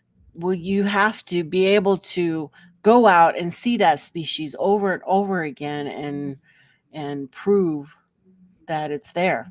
And we're nowhere near that. We can't even get one, let alone something repeatable for science. I mean, it's going to take a body, and it's going to take some kind of bone we find or something out there. And yes, there are a lot of people who have seen them. They don't have to do all that. They've already seen them. They're out of that mix. They want to see one again. Exactly. Yeah. So it's but we're also, I'm not talking about the Bigfoot community in a whole. I'm interested in the impact on the people outside the community, the ones who think we're Looney Tunes, the ones we can't tell, our families that, we every night we're on Bigfoot channels, Right. I thought I was over that. I have to tell you guys, I thought I was over the embarrassment because my channel and everything, and most everybody knew. But I had some relatives over the last couple of days, and all of a sudden we were out to dinner last night, and the subject came up, what do you do? And I'm like, well, I'm just a housewife, and I like to wood burn. Oh, what do you wood burn? And I had to show those later, and then the whole topic came up, and there, it was a very interesting conversation and exciting. And you do, so I had to tell them about the podcasts and everything. And I'm like, I could see my daughter's eyes rolling. Did you feel like the conversation kind of shows it's like, it got really warm? I was like, yeah, talk about this. This guy's gonna go back to Puerto Rico, or he's gonna go back to his family, and he's gonna tell everybody I'm local. I met this cuckoo cachoo that thought they saw Hairyman out in the woods. Yeah, that's funny. But well, getting back to well, that's good. Yeah. But getting back to our movie tonight, do you feel like there was anything in it that is kind of salvageable? It's like, okay, that's actually kind of a good example of stories that we've heard, or this is a really bad thing. Like one of the things that kind of stuck out to me that I saw a lot of comments in the chat was in the latter part of the movie when they were in Bigfoot territory, and they had the pine trees that were like snapped over halfway, like 8-10 feet off the ground. Yeah. Well, that's a big thing. A lot of the indigenous have said that they leave markers, and even up north in Alaska, they want to say that the trees that are upside down with the root balls hanging up were done by Bigfoot. Yeah. Now, it's been proven time and time again that it was actually lumber guys. They do that to mark territories and even to make fun, of the area. So you can't, maybe one Bigfoot has done one of those before, but we can't prove it. It's all about what we can prove. And structures can happen with any forces, any, non creature, weather, can do that. And Sure. many people can read the forest language and study the forest language, like Matt from Central Florida Bigfoot, or Grasshopper, or people, or Donald, or all these people who go out in the woods a lot can notice these things that are different. And they're saying that is odd. That doesn't seem to make sense. Those trees like that weren't cut. They don't seem like they should be here. That tree doesn't even belong anywhere around here. Where did it come from? Did a deer haul it over there? I don't think so. That's Did a a little bear unusual. pick it Yeah. up and grab it? Maybe, or I don't know. So there's things out there that are not explainable, but all we can say is that it could be a Bigfoot or something with two hands, like a human, And yes, I am differentiating Bigfoots from humans, okay? They're primates. Yeah, the whole evolution thing, that's fine and dandy, but they don't use credit cards, and they don't drive cars, and they don't do those. Well, maybe Ivan Bergstreff's Bigfoot does drive car, but he's loony too. Did you see those photos? He's got a Bigfoot in a car. Oh, I haven't seen that one. No. Yeah, I have them somewhere here, but I don't remember what episode that was on that I talked about that. So, so right now we're all trying to make, I think people should make more fun with it, to go out and have a better time at doing out there researching, the ones who go out, because you do have that. You have people going out and they have a good time. And it also seems like there's more people who see Bigfoot who are not looking for them. They're just out there camping. Rando people see them cross the street, on the freeway, highway, whatever. So I think if we're not looking, maybe that's when we'll find it. Maybe there's going to be some little kid with a phone in his hand out there, barely getting a signal, and he's going to catch the first Bigfoot, decent enough that it's more questionable than some of the stuff we're seeing. But it's going to be hard with this AI crap coming out. So yeah, that was actually one of the things I was a little disappointed with the movie itself, just from a storytelling perspective. I was expecting the full turnaround of, the skeptic reporter that's like, there's no such thing as Bigfoot, at the start of the journey, with where it ends up, he ends up getting mauled by a bear because he falls asleep while he's on post, which that's his own damn fault. But it doesn't really even talk about him or what his references are or anything like that after the Bigfoot attack at the end of the movie. We don't get that person's perspective on what happened, kind of a thing. Probably in hindsight, if they'd done that, it may have, kind of spurred on a little, more seriousness, maybe. I don't know. But evidently, they're playing it off. Something happened and they saw the Bigfoot and they know it is, but it was all created. So, who's to say in a real experience if that would ever happen and have happened? There are people claim they have shot them, but they were scared because it looked so human and they buried them. And now they don't know where to find the body. So you always remember where you bury a body. That's one of those things you don't forget. Yeah. You don't forget about that. But anyway, but it was good. It was good. And you know what? We need to spin for next week's show. Ooh. All right. So let us, what's it called again? Circle of Names. I think that's what it is. What it is. Which I will not be here next week, so you'll have to have someone fill in for me.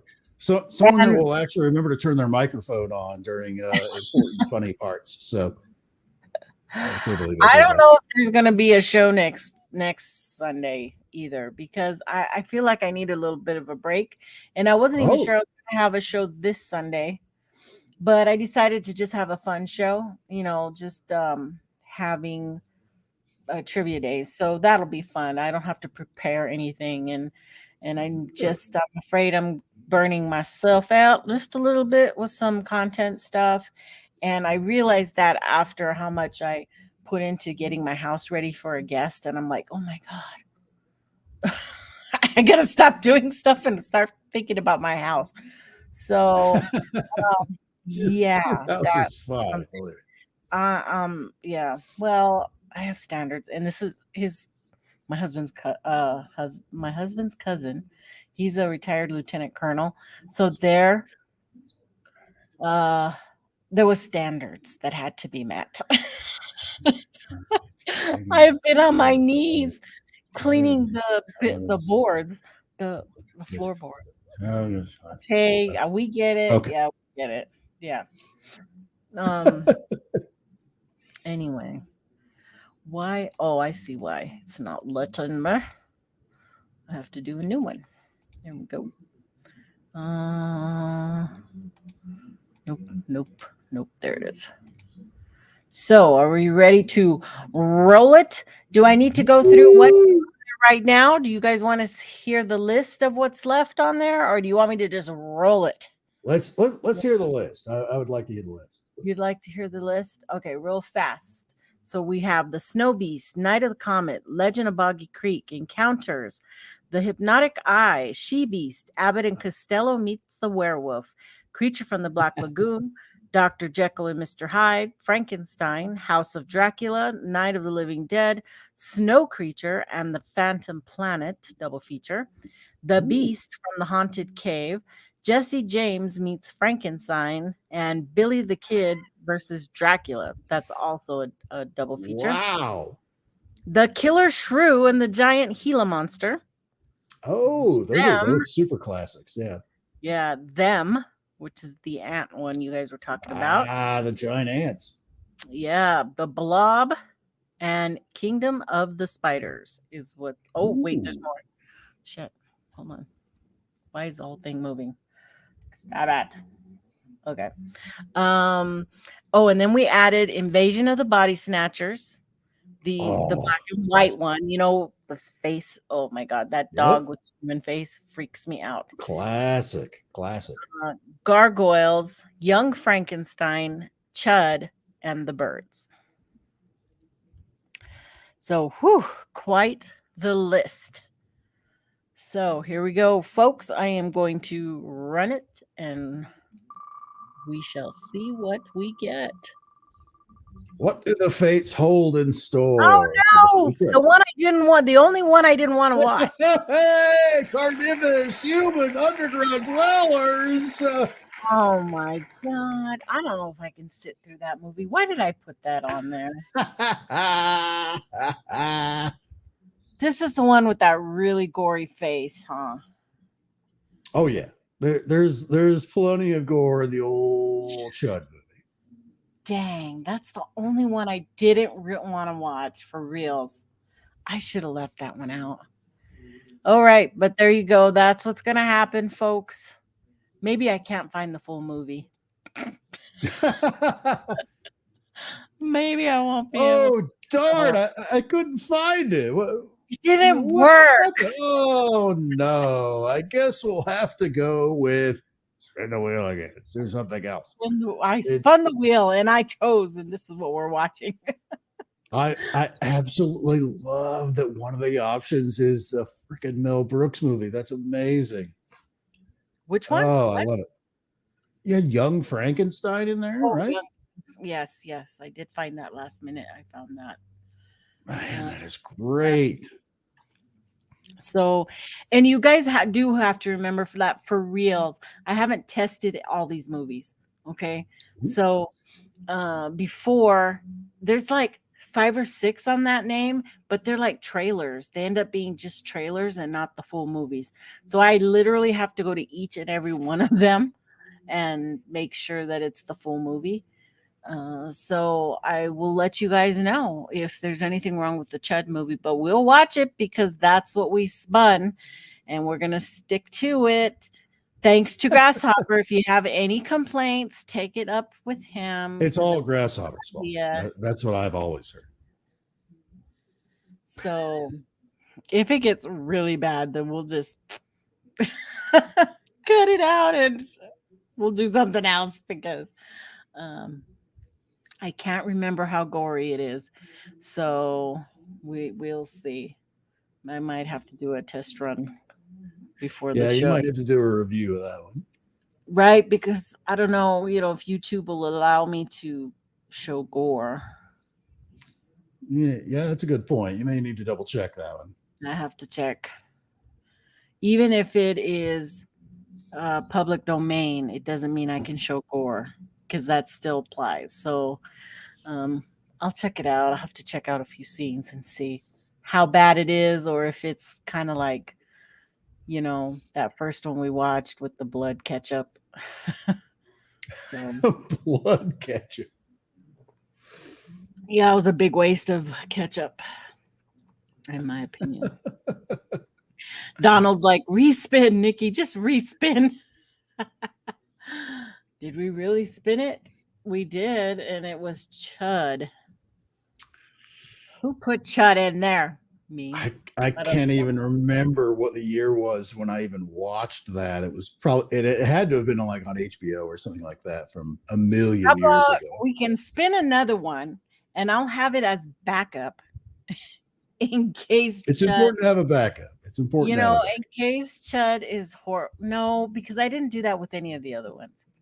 We're gonna go for it. We're just gonna do it. How bad it is. Maybe I'll have a bunch of people on and. Prior, I'll make sure there's a bunch of people on so we can just talk over everything. Sure. So I don't know. And honestly, if there is a lot of gore or whatever, nothing's saying that you can't skip that in the editing portion. Oh, the little part. Yeah, I could kind of. If there's because some of the era of some of those films, there is graphic violence and nudity and things like that where you can selectively. Oh, look, it skipped ahead 10 seconds or so, and you can tell Jeff what Chud stands for again.